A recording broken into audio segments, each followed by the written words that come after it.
Okay, തുടങ്ങാൻ പോട്ടോ. ഇനി എന്തെങ്കിലും എക്സ്റ്റേണൽ വോയിസ് എന്തെങ്കിലും കേൾക്കുന്നുണ്ടെന്ന് അല്ലെങ്കിൽ എന്തെങ്കിലും കട്ട് ആവുന്നുണ്ടെന്നുണ്ടെങ്കിൽ ജസ്റ്റ് പറഞ്ഞാൽ മതി. അപ്പോൾ ഇന്ന് നമുക്ക് എടുക്കാനുള്ളത് VPCC 106 ആണ്.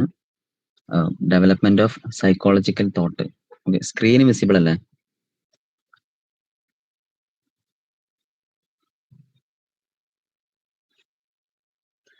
ഓക്കെ, അപ്പോൾ ഞാൻ ജസ്റ്റ് എന്ത് ചെയ്യാം, ഫസ്റ്റ് ഓഫ് ഓൾ നമ്മളെന്താണ് ക്വസ്റ്റ്യൻസ് മൊത്തം ഇങ്ങനെ ജസ്റ്റ് ഞാനൊന്ന് പ്രസന്റ് ചെയ്യാം. അതോടൊപ്പം തന്നെ ഓരോ യൂണിറ്റിലെ കംപ്ലീറ്റ് ക്വസ്റ്റ്യൻസ് ജസ്റ്റ് ഒന്ന് വായിച്ചിട്ട് അതിനെ കംപ്ലീറ്റ് എന്താണ് അഡ്രസ്സ് ചെയ്യുന്ന രീതിയിൽ ഈ ഒരു ഓരോ യൂണിറ്റിൽ എങ്ങനെയാണ് ഡാറ്റ വരുന്നത് എന്ന് എന്ത് ചെയ്യാം, കംപ്ലീറ്റ് നമുക്കൊന്ന് ജസ്റ്റ് ഒന്ന് ഡിസ്കസ് ചെയ്യാം. അപ്പോൾ അതിനു മുമ്പ് എങ്ങനെയാണ് ഈ ഒരു BPCC 106 ഈ ഒരു പേപ്പർ എന്താണ് നിങ്ങളുടെ ഒരു അഭിപ്രായത്തിൽ ഭയങ്കര ടഫാണോ അല്ലെങ്കിൽ ഭയങ്കര ഈസി ആയിട്ടുള്ള ഒരു പേപ്പറാണോ? ആരെങ്കിലും ജസ്റ്റ് ഒന്ന് പറയോ?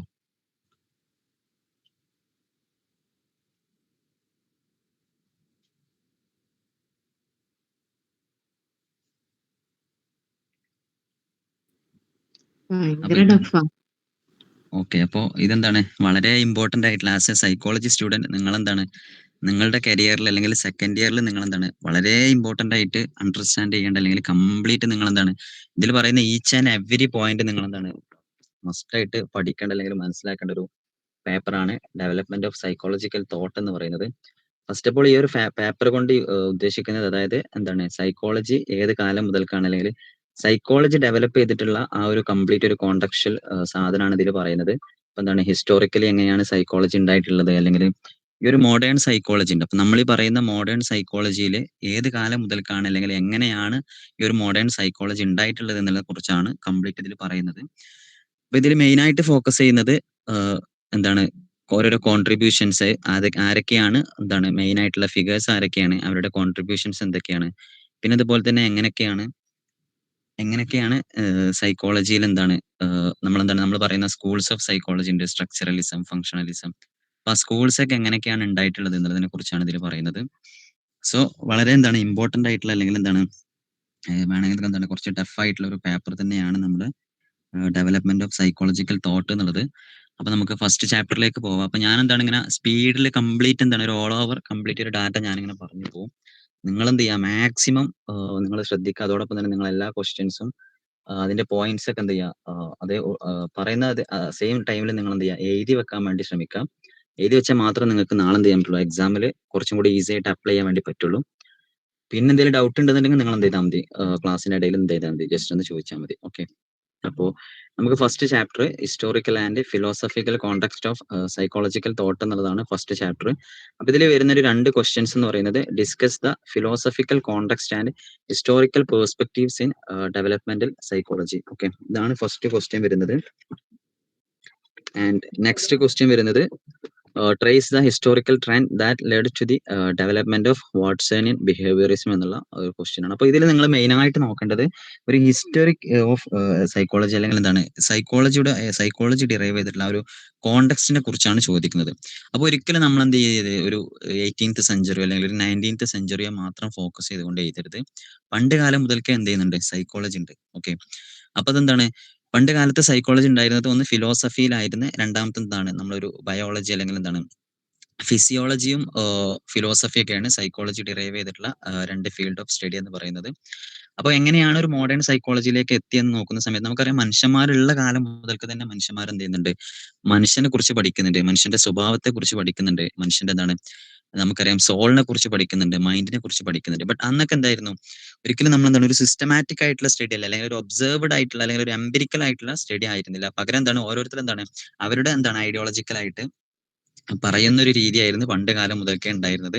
ഞാൻ എന്താണ് നമ്മുടെ റെക്കോർഡഡ് ക്ലാസ്സിൽ നമ്മൾ എന്ത് ചെയ്തിട്ടുണ്ട്, ഒരു മിഡീവൽ അല്ലെങ്കിൽ എന്താണ് ഒരു 15 നൂറ്റാണ്ടൊക്കെ മുമ്പുള്ള ഒരു കഥയൊക്കെ ഞാൻ പറഞ്ഞിട്ടുണ്ടായിരുന്നു. അപ്പൊ അന്ന് മുതലേ അതായത് മനുഷ്യന് ഏത് കാലം മുതൽക്കുണ്ടോ ആ കാലം മുതൽക്കേ നമ്മൾ എന്ത് ചെയ്യുന്നുണ്ട്, സൈക്കോളജി ഉണ്ട് എന്നുള്ളതാണ്. ബട്ട് ഒരു മോഡേൺ സൈക്കോളജിയിൽ അല്ലെങ്കിൽ ഒരു തിയററ്റിക്കൽ ആസ്പെക്റ്റിൽ അല്ലെങ്കിൽ ഒരു സയന്റിഫിക്കൽ എന്താണ് ഒരു മാനറിൽ നമ്മൾ സൈക്കോളജിയെ കൺസിഡർ ചെയ്യാൻ തുടങ്ങിയിട്ട് കുറച്ച് കാലങ്ങളൊക്കെ ആയിട്ടുള്ളൂ. അപ്പം അതാണ് ഇതിൽ യഥാർത്ഥത്തിൽ പറയേണ്ടത്. അപ്പൊ ഇതിൽ മെയിൻ ആയിട്ട് നിങ്ങൾ ഫോക്കസ് ചെയ്യേണ്ടത്, ഇപ്പൊ നമ്മളൊരു ഇന്ത്യൻ കോണ്ടെക്സ്റ്റിൽ നമ്മൾ എടുത്തു നോക്കുകയാണെന്നുണ്ടെങ്കിൽ എന്താണ് ഒരുപാട് ടൈപ്പ് ഓഫ് ഫിലോസഫീസ് ഇപ്പൊ നമുക്കറിയുന്ന യോഗ, പതഞ്ജലി, പിന്നെ അതുപോലെ തന്നെ വേദാന്തം എന്നൊക്കെ പറയുന്ന സംഖ്യ ഫിലോസഫി എന്നൊക്കെ പറയുന്ന ഒരുപാട് സാധനങ്ങൾ ഒരു ഇന്ത്യൻ കോണ്ടെക്സ്റ്റിൽ വരുന്നുണ്ട്. നമ്മളൊരു ഗ്രീക്ക് തോട്ടിലേക്ക് വരുന്ന സമയത്ത് സോക്രട്ടീസ് ആണ് അവിടെ മെയിൻ ആയിട്ടുള്ളത്.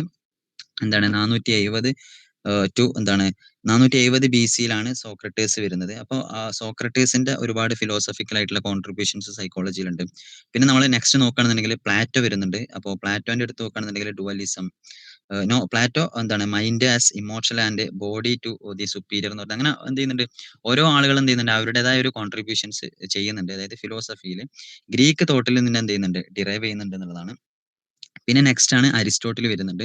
അരിസ്റ്റോട്ടിൽ എഴുതുന്നത് ഡി ആനിമ എന്ന് പറയുന്ന ഒരു പുസ്തകം എഴുതുന്നുണ്ട്. അതായത് ഓൺ ദി സോൾ എന്ന് പറയുന്ന ഒരു പുസ്തകം. അപ്പം ഇങ്ങനെയാണ് എന്ത് ചെയ്യുന്നത്, ഒരു ഫിലോസഫിക്കൽ ആയിട്ട് സൈക്കോളജി ഡിറൈവ് ചെയ്യുന്നത്.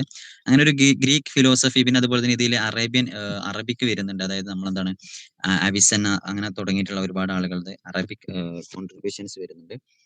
നെക്സ്റ്റ് വരുന്ന ഒരു പീരീഡ് ആണ്, കുറച്ചും കൂടെ നമ്മൾ ഇങ്ങോട്ട് വരുന്ന സമയത്താണ് എന്താണ് റിനൈസൻസ് പീരീഡ് അല്ലെങ്കിൽ റൈസ് ഓഫ് സയൻസ് എന്നൊക്കെ പറയുന്നത്. അതായത് നമ്മൾ എന്താണ് നവോത്ഥാന കാലഘട്ടം എന്നൊക്കെ പറയുന്ന കുറച്ചും കൂടെ എന്താണ് സയൻസ് ഒക്കെ കുറച്ചും കൂടെ ഏഹ് എന്താണ് സയന്റിഫിക്കലി അല്ലെങ്കിൽ ആളുകൾ സൈക്കോളജിയെ കാണുന്ന ഒരു കാലഘട്ടമാണ് ഈ ഒരു സമയം എന്ന് പറയുന്നത്.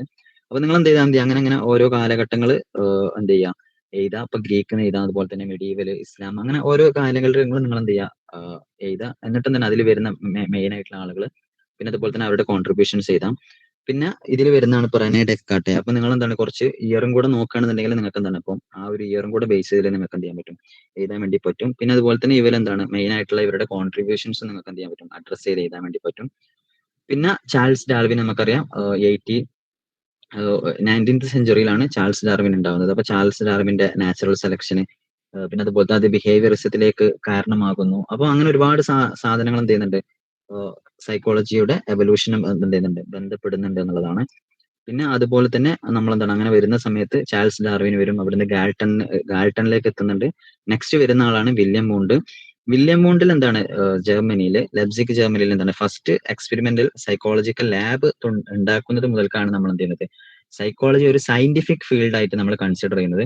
അപ്പൊ നമ്മൾ എന്താണ് എംപിരിക്കലി പ്രൂവ് ചെയ്തിട്ടുള്ള സാധനങ്ങൾ മാത്രമേ സൈക്കോളജിയിൽ എന്തുള്ളൂ അംഗീകരിക്കുള്ളൂ എന്നുള്ള ആ ഒരു സാധനത്തിലേക്ക് എത്തുന്നത് ഇവിടെയാണ്. അപ്പൊ ഇത്രയാണ് ഈ ഒരു ചാപ്റ്ററിൽ ഉള്ളത്. അപ്പൊ ഇത് ഭയങ്കര ഡീറ്റെയിൽ ആണ്. നിങ്ങൾക്ക് എന്ത് ചെയ്യാം, കുറച്ചും കൂടെ മുകളിൽ തന്നെ എന്ത് ചെയ്യാൻ പറ്റും, ഫോക്കസ് ചെയ്ത് എഴുതി കൊണ്ടുവരാൻ വേണ്ടി പറ്റും എന്നുള്ളതാണ്. ഓക്കെ, അപ്പം ഈ ചാപ്റ്റർ ഓക്കെ അല്ലേ? നെക്സ്റ്റ് ചാപ്റ്ററിലേക്ക് പോവാം. പിന്നെ ഇവിടെ നിങ്ങൾക്ക് എഴുതാൻ പറ്റുന്ന മറ്റൊരു സാധനമാണ് എംപിരിസിസം, പിന്നെ അതുപോലെ തന്നെ റാഷണലിസം എന്താന്നുള്ളത്. അതൊക്കെ ഈ ഒരു ഇതിൽ വരും. ഡുവലിസം, അതൊക്കെ ഈ ഒരു ഹിസ്റ്റോറിക്കൽ കോണ്ടെക്സ്റ്റിലാണ് വരുന്നത്.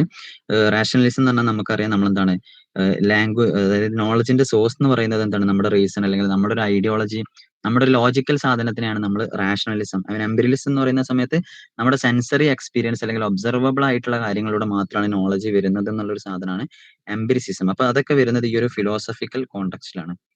അപ്പോൾ ഇത് ഓക്കെ ആണെന്ന് ഞാൻ വിചാരിക്കുന്നു. നിങ്ങൾ തന്നെ കുറച്ചും കൂടി ഡീറ്റെയിൽ ആയിട്ട് പഠിക്കേണ്ട ഒരു സാധനമാണ്. അപ്പൊ ഞാൻ എന്താണ് നാളെ എക്സാം ആയതുകൊണ്ട് തന്നെ എക്സാം ഓറിയന്റഡ് ആയിട്ടുള്ള ഒരു മെയിൻ ടോപ്പിക്സ് മാത്രമാണ് നോക്കുന്നത്. ഓക്കെ, ഇനി നെക്സ്റ്റ് യൂണിറ്റ് ആണ് contribution to early modern psychology ആണ്. ഇതിൽ വരുന്നത് ഹെൽമോൾസ്, അതുപോലെ തന്നെ Fechner, William Wundt, William James, ഇത്രയും ആളുകളുടെ. ഇതിൽ ഫസ്റ്റ് ക്വസ്റ്റ്യൻ വരുന്നത് discuss the contribution of William Wundt or William James. അതായത് വില്യം വൂണ്ടിന്റെയും വില്യം ജെയിംസിന്റെയും കോൺട്രിബ്യൂഷൻ. അപ്പൊ നിങ്ങൾക്ക് എല്ലാ സാധനങ്ങളും, അതായത് ഒരു മോഡേൺ സൈക്കോളജി മുതൽക്കുള്ള എല്ലാ സാധനങ്ങളും എഴുതാൻ വേണ്ടി പറ്റും. എന്താണ് നമ്മുടെ ആ ജർമ്മനിയിലെ ലെപ്സിക്കിൽ എന്താണ് ലബോറട്ടറി സ്റ്റാർട്ട് ചെയ്തത് മുതൽക്ക് സ്ട്രക്ചറലിസം, വോളണ്ടിയറിസം, അതുപോലെ തന്നെ ടിച്ചിനർ, ആ ഒരു സാധനങ്ങളൊക്കെ എഴുതാൻ വേണ്ടി പറ്റും. പിന്നെ എന്താണ് ഫംഗ്ഷണലിസം, അതായത് വില്യം ജെയിംസിന്റെ ഫംഗ്ഷണലിസം, അതൊക്കെ നിങ്ങൾക്ക് എന്ത് ചെയ്യാൻ പറ്റും, എഴുതാൻ വേണ്ടി പറ്റുന്ന ഒരു ക്വസ്റ്റ്യൻ ആണ് ഫസ്റ്റ് ക്വസ്റ്റ്യൻ. പിന്നെ അതുപോലെ തന്നെ സെക്കൻഡ് ക്വസ്റ്റ്യൻ എന്നുള്ളത് discuss the contribution of Hermann von Helmholtz in experimental psychology എന്നുള്ളതാണ്. ഇതിൽ നിങ്ങൾ മെയിൻ ആയിട്ടുള്ളത് ഹെൽമോൾസിന്റെ കോൺട്രിബ്യൂഷൻസ് ഏതൊക്കെയാണെന്നുള്ളതാണ്. അപ്പൊ ഞാൻ സ്ട്രക്ചറലിസം ഫംഗ്ഷണലിസം എന്ന് മാത്രമാണ് പറഞ്ഞത്. നിങ്ങൾ എന്ത് ചെയ്യണം, അത് ഏതൊക്കെയാണെന്ന് കൂടെ ജസ്റ്റ് ഒന്ന് നോക്കണം. അതിൽ എന്തൊക്കെയാണ് വരുന്നത് കൂടെ കുറച്ച് ഡീറ്റെയിൽ ആയിട്ട് നോക്കണം. ഓക്കെ, പിന്നെ ഇതിൽ വരുന്ന നെക്സ്റ്റ് ഹെൽമോൾസ് ആണ്. ഹെൽമോൾസിന്റെ മെയിൻ ആയിട്ട് വരുന്നത് ഹെർമൻ വോൺ ഹെൽമോൾസ് എന്നാണ്. അവരത് വരുന്നത് എന്താണ് ട്രൈക്കോമാറ്റിക് തിയറി ഓഫ് കളർ വിഷൻ എന്നുള്ള ഒരു ഇതാണ് സാധനമാണ്. അതായത് എന്താണ് നമുക്ക് എന്താണ് നമ്മൾ ഓരോ സാധനങ്ങളെ കാണുന്നത് എന്താണ് മൂന്ന് കളർ കോൺസ് ആണ് നമുക്കുള്ളത്. അപ്പൊ എന്താണ് റെഡ്, ഗ്രീന്, ബ്ലൂ എന്ന് പറയുന്ന മൂന്ന് കളറാണ്. അപ്പൊ ആ ഒരു മൂന്ന് കളർ കോൺ ഉപയോഗിച്ചുകൊണ്ടാണ് നമ്മൾ എല്ലാ സാധനങ്ങളും കാണുന്നത് എന്നൊക്കെ പറയുന്ന ഒരു തിയറിയാണ് ഹെൽമോൾസിന്റെ തിയറി ഉള്ളത്. പിന്നെ അതുപോലെ തന്നെ സ്പീഡ് ഓഫ് നെർവ് ഇമ്പൾസ് എന്ന് പറയുന്ന ഒരു സാധനം കൂടെ ഹെൽമോൾസ് പ്രപ്പോസ് ചെയ്തിട്ടുണ്ട്. നിങ്ങൾ ജസ്റ്റ് എന്താ ഒരു സൈഡ് ഹെഡിങ് ആയിട്ട് അത് മാത്രം എഴുതിയാൽ മതി. ആൻഡ് എന്താണ് ഓഡിറ്ററി പെർസെപ്ഷൻ, അതായത് ഹെൽമോൾസ് മെയിൻ ആയിട്ട് ഫോക്കസ് ചെയ്തിട്ടുള്ളത് വിഷന്, അതുപോലെ തന്നെ ഹിയറിംഗ്, അതായത് നമ്മുടെ സൈക്കോ ഫിസിക്സ് ഉണ്ട്. അതായത് നമ്മളൊരു കാര്യത്തെ എങ്ങനെയാണ് സെൻസ് ചെയ്യുന്നത് എന്നുള്ള ആ തിയറി, സെൻസേഷൻ ആൻഡ് പെർസെപ്ഷനിൽ വരുന്ന കുറച്ച് തിയറീസ് ആണ്. അപ്പൊ അതില് വിഷ്വൽ ബേസ് ചെയ്തിട്ടുള്ള തിയറിയിൽ വരുന്നതാണ് ട്രൈക്കോമാറ്റിക് തിയറി ഓഫ് കളർ വിഷൻ. പിന്നെ അതുപോലെ തന്നെ ഓഡിറ്ററി തിയറിയിൽ വരുന്നതാണ് പ്ലേസ് തിയറി എന്ന് പറയുന്ന ഒരു തിയറി. അതായത് എന്താണ്, ഡിഫറെന്റ് ആയിട്ടുള്ള ഫ്രീക്വൻസിയിലുള്ള സൗണ്ട്സ് നമ്മൾ കേൾക്കണം എന്നുണ്ടെന്നുണ്ടെങ്കിൽ എന്താണ്, നമുക്ക് ഡിഫറെന്റ് ആയിട്ടുള്ള നമ്മുടെ ഇയറിൽ എന്തുണ്ട്, ഡിഫറെന്റ് ആയിട്ടുള്ള പ്ലേസസ് ഉണ്ട്. അപ്പൊ ആ പ്ലേസുകളാണ് ഡിഫറെന്റ് ആയിട്ടുള്ള ഫ്രീക്വൻസിയെ കേൾക്കുന്നത് എന്ന് പറയുന്ന ഒരു ടൈപ്പ് ഓഫ് തിയറിയാണ് പ്ലേസ് തിയറി. നിങ്ങൾ ജസ്റ്റ് എന്ത് ചെയ്താൽ മതി, പ്ലേസ് തിയറി എന്ന് എഴുതാം, എന്നിട്ട് എന്ത് ചെയ്താൽ മതി, ഒരു റോൾ ഓവർ ആയിട്ടുള്ള ഒരു ഡാറ്റയിൽ എഴുതിയാൽ മതി. അത്ര ഫോക്കസ് ചെയ്യണമെന്നില്ല. അപ്പൊ ഹെൽമോൾസിന്റെ ഒരു മെയിൻ കോൺട്രിബ്യൂഷൻ എന്ന് പറയുന്നത് എന്താണ്, ഫിസിയോളജിയും പിന്നെ അതുപോലെ തന്നെ സൈക്കോളജിയെയും മേർജ് ചെയ്തു എന്നുള്ളതാണ്. ഓക്കെ, അപ്പൊ ഇത്രയാണ് ഹെൽമോൾസിന്റെ കോൺട്രിബ്യൂഷൻ ഉള്ളത്. ഇനി നെക്സ്റ്റ് യൂണിറ്റ് നോക്കുകയാണെന്നുണ്ടെങ്കിൽ അസോസിയേഷനിസ് ആണ്. അപ്പൊ അസോസിയേഷനിസ് എന്ന് പറഞ്ഞു കഴിഞ്ഞാൽ നമ്മളെന്താണ്, സ്ട്രക്ചറലിസം ഫംഗ്ഷണലിസം എന്നൊക്കെ പറയുന്ന പോലെ തന്നെ ഒരു സാധനമാണ്. ബട്ട് എന്തല്ല, നമ്മൾ സാധാരണ സ്ട്രക്ചറലിസം പറയുന്ന പോലെ തന്നെ ഒരു കംപ്ലീറ്റ് എന്താണ്, ഒരു സ്കൂൾ ഓഫ് സൈക്കോളജി എന്ന് പറയാൻ പറ്റുന്ന ഒരു സാധനമല്ല അസോസിയേഷനിസം എന്നുള്ളത്. ബട്ട് എന്താണ്, പണ്ട് കാലത്തെ ആളുകൾ ഒരുപാട് സ്കൂളുകൾ ഇങ്ങനെ സ്റ്റാർട്ട് ചെയ്തതുപോലെ തന്നെ അസോസിയേഷനിസം ഒരു സ്കൂൾ മോഡലിൽ എത്തിയിട്ടുണ്ടെങ്കിൽ പോലും ഒരു ഫുള്ളി ഫ്ലെഡ്ജ്ഡ് സ്കൂൾ എന്ന് നമുക്ക് എന്ത് ചെയ്യാൻ പറ്റില്ല, പറയാൻ വേണ്ടി പറ്റില്ല. അപ്പൊ ബേസിക് ആയിട്ട് നമ്മൾ അസോസിയേഷനിസം എന്താന്ന് പറയുകയാണെന്നുണ്ടെങ്കിൽ നമ്മൾ എന്താണ്, ഒരു കോംപ്ലക്സ് ആയിട്ടുള്ള കാര്യം മനസ്സിലാക്കൽ എങ്ങനെയാണ്, ഈസി ആയിട്ടുള്ള കാര്യങ്ങളെ നമ്മൾ എന്താണ് അസോസിയേറ്റ് ചെയ്തുകൊണ്ട് ഒരു കാര്യത്തെ മനസ്സിലാക്കുക എന്നുള്ള ഒരു ബേസിക് തിയറിയാണ് എന്ത്, അസോസിയേഷനിസം എന്ന് പറയുന്നത്. ഓക്കെ, അത്ര ഒരു സിമ്പിൾ സാധനമാണ് അസോസിയേഷനിസം. അഥവാ എന്താണ്, രണ്ട് മൂന്നാല് കാര്യങ്ങൾ നമ്മൾ എന്താണ് മിക്സ് ചെയ്തിട്ട് ഒരു കാര്യത്തെ മനസ്സിലാക്കാം എന്നുള്ള ഒരു സാധനം, അതായത് അസോസിയേഷൻ ചെയ്യുക എന്നുള്ളതാണ് അസോസിയേഷനിസം കൊണ്ട് ഉദ്ദേശിക്കുന്നത്. അപ്പൊ ഞാനൊരു എക്സാമ്പിൾ പറയുകയാണെന്നുണ്ടെങ്കിൽ, നിങ്ങൾ എന്താണ്, ഇപ്പൊ നിങ്ങളുടെ വീട്ടിലൊരു കുട്ടി എന്താണ് ഒരു കാര്യം പറഞ്ഞിട്ട് കേൾക്കുന്നില്ല എന്നുണ്ടെങ്കിൽ നമ്മൾ എന്താണ്, എന്തെങ്കിലും ഒരു റിവാർഡ് കൊടുക്കണം. അപ്പൊ റിവാർഡ് കൊടുത്തിട്ട് ആ കുട്ടിയെ കൊണ്ട് നമ്മളത് ചെയ്യിപ്പിക്കണം. അപ്പൊ ആ റിവാർഡ് കൊടുക്കുക എന്നുള്ളതും ആ ഒരു കുട്ടിയുടെ പ്രവർത്തനം നമ്മൾ എന്ത് ചെയ്തു, അസോസിയേറ്റ് ചെയ്തു എന്നുള്ളതാണ്. അപ്പോൾ അസോസിയേഷനിസത്തിന്റെ ഒരു ബേസിക് സാധനം എന്ന് പറഞ്ഞു കഴിഞ്ഞാൽ കോംപ്ലക്സ് ആയിട്ടുള്ള ഐഡിയാസ് എന്താണ്, നമ്മൾ സിംപ്ലർ ആയിട്ടുള്ള സാധനങ്ങളെ അസോസിയേറ്റ് ചെയ്യൽ കൊണ്ടാണ് നമ്മൾ മനസ്സിലാക്കുക. അതായത് നമ്മൾ ഗസ്റ്റാൾട്ട് ഒക്കെ നോക്കുന്ന സമയത്ത് ഗസ്റ്റാൾട്ട് എന്താ പറയുന്നത്, ഗ്രേറ്റർ ആയിട്ടുള്ള സാധനമാണ്. അതായത് നമ്മൾ എന്താണ്, ഒരു പാർട്ടിലേക്ക് നോക്കുന്നതിനേക്കാൾ നല്ലത് ഒരു സാധനത്തിന്റെ വോളിലേക്ക് നോക്കുന്നതാണ് എന്നുള്ളതാണ് ഗസ്റ്റാൾട്ട് സൈക്കോളജി പറയുന്നത്.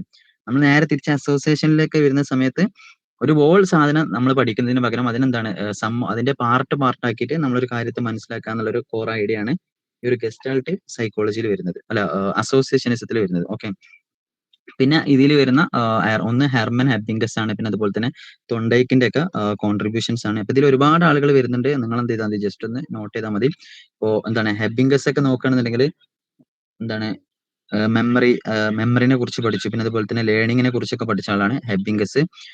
പിന്നെ അതുപോലെ തന്നെ തൊണ്ടേക്കിന് നോക്കുന്ന സമയത്ത് ഇതൊക്കെ എന്താണ്, വളരെ ഇമ്പോർട്ടന്റ് ആയിട്ടുള്ള ഫിഗേഴ്സ് ആട്ടോ സൈക്കോളജിയിൽ. ബട്ട് ഞാൻ എന്താണ്, ഈ ഒരു എക്സാമിന്റെ ഒരു ഇതിൽ പ്രീവിയസ് ക്വസ്റ്റ്യൻ പേപ്പർ മാത്രം ഡിസ്കസ് ചെയ്ത് പോവുകയാണ്. നമ്മളെന്താണ് each and every point detail ആയിട്ട് പഠിക്കേണ്ട ഒരു സബ്ജക്റ്റ് ആണ്. ഓക്കെ, ഇനി നമ്മളെന്താണ് തൊണ്ടേക്കിന് നോക്കുന്ന സമയത്ത്, എഡ്വേർഡ് ലീ തൊണ്ടേക്കിന് നോക്കുന്ന സമയത്ത് law of effective, law of exercise എന്ന് പറയുന്ന ഒരുപാട് സാധനങ്ങളുണ്ട്. അതുപോലെ തന്നെ ട്രയൽ ആൻഡ് എറർ ലേണിംഗ്, അതായത് ട്രയൽ ആൻഡ് എറർ എന്ന് പറഞ്ഞു കഴിഞ്ഞാൽ നമ്മളെന്താണ് ഒരു കാര്യം പഠിക്കുന്നത്, നമ്മളെന്താണ് വീണ്ടും വീണ്ടും ചെയ്യും. ഒരു വട്ടം നമ്മളത് ചെയ്യും, അതിൽ നമുക്ക് മിസ്റ്റേക്ക് ഉണ്ടാകും, പിന്നെ അതുപോലെ തന്നെ വീണ്ടും നമ്മൾ ചെയ്യും. അങ്ങനെയാണ് നമ്മൾ ഈ ട്രയൽ ആൻഡ് എറർ തിയറി എന്ന് പറയുന്നത്. അഥവാ ലോ ഓഫ് എക്സസൈസ് എന്ന് പറയുന്ന ഒരു സാധനമുണ്ട്, നമ്മൾ വീണ്ടും വീണ്ടും ചെയ്യുന്നതിലൂടെയാണ് നമ്മളൊരു കാര്യം പഠിക്കുന്നത്.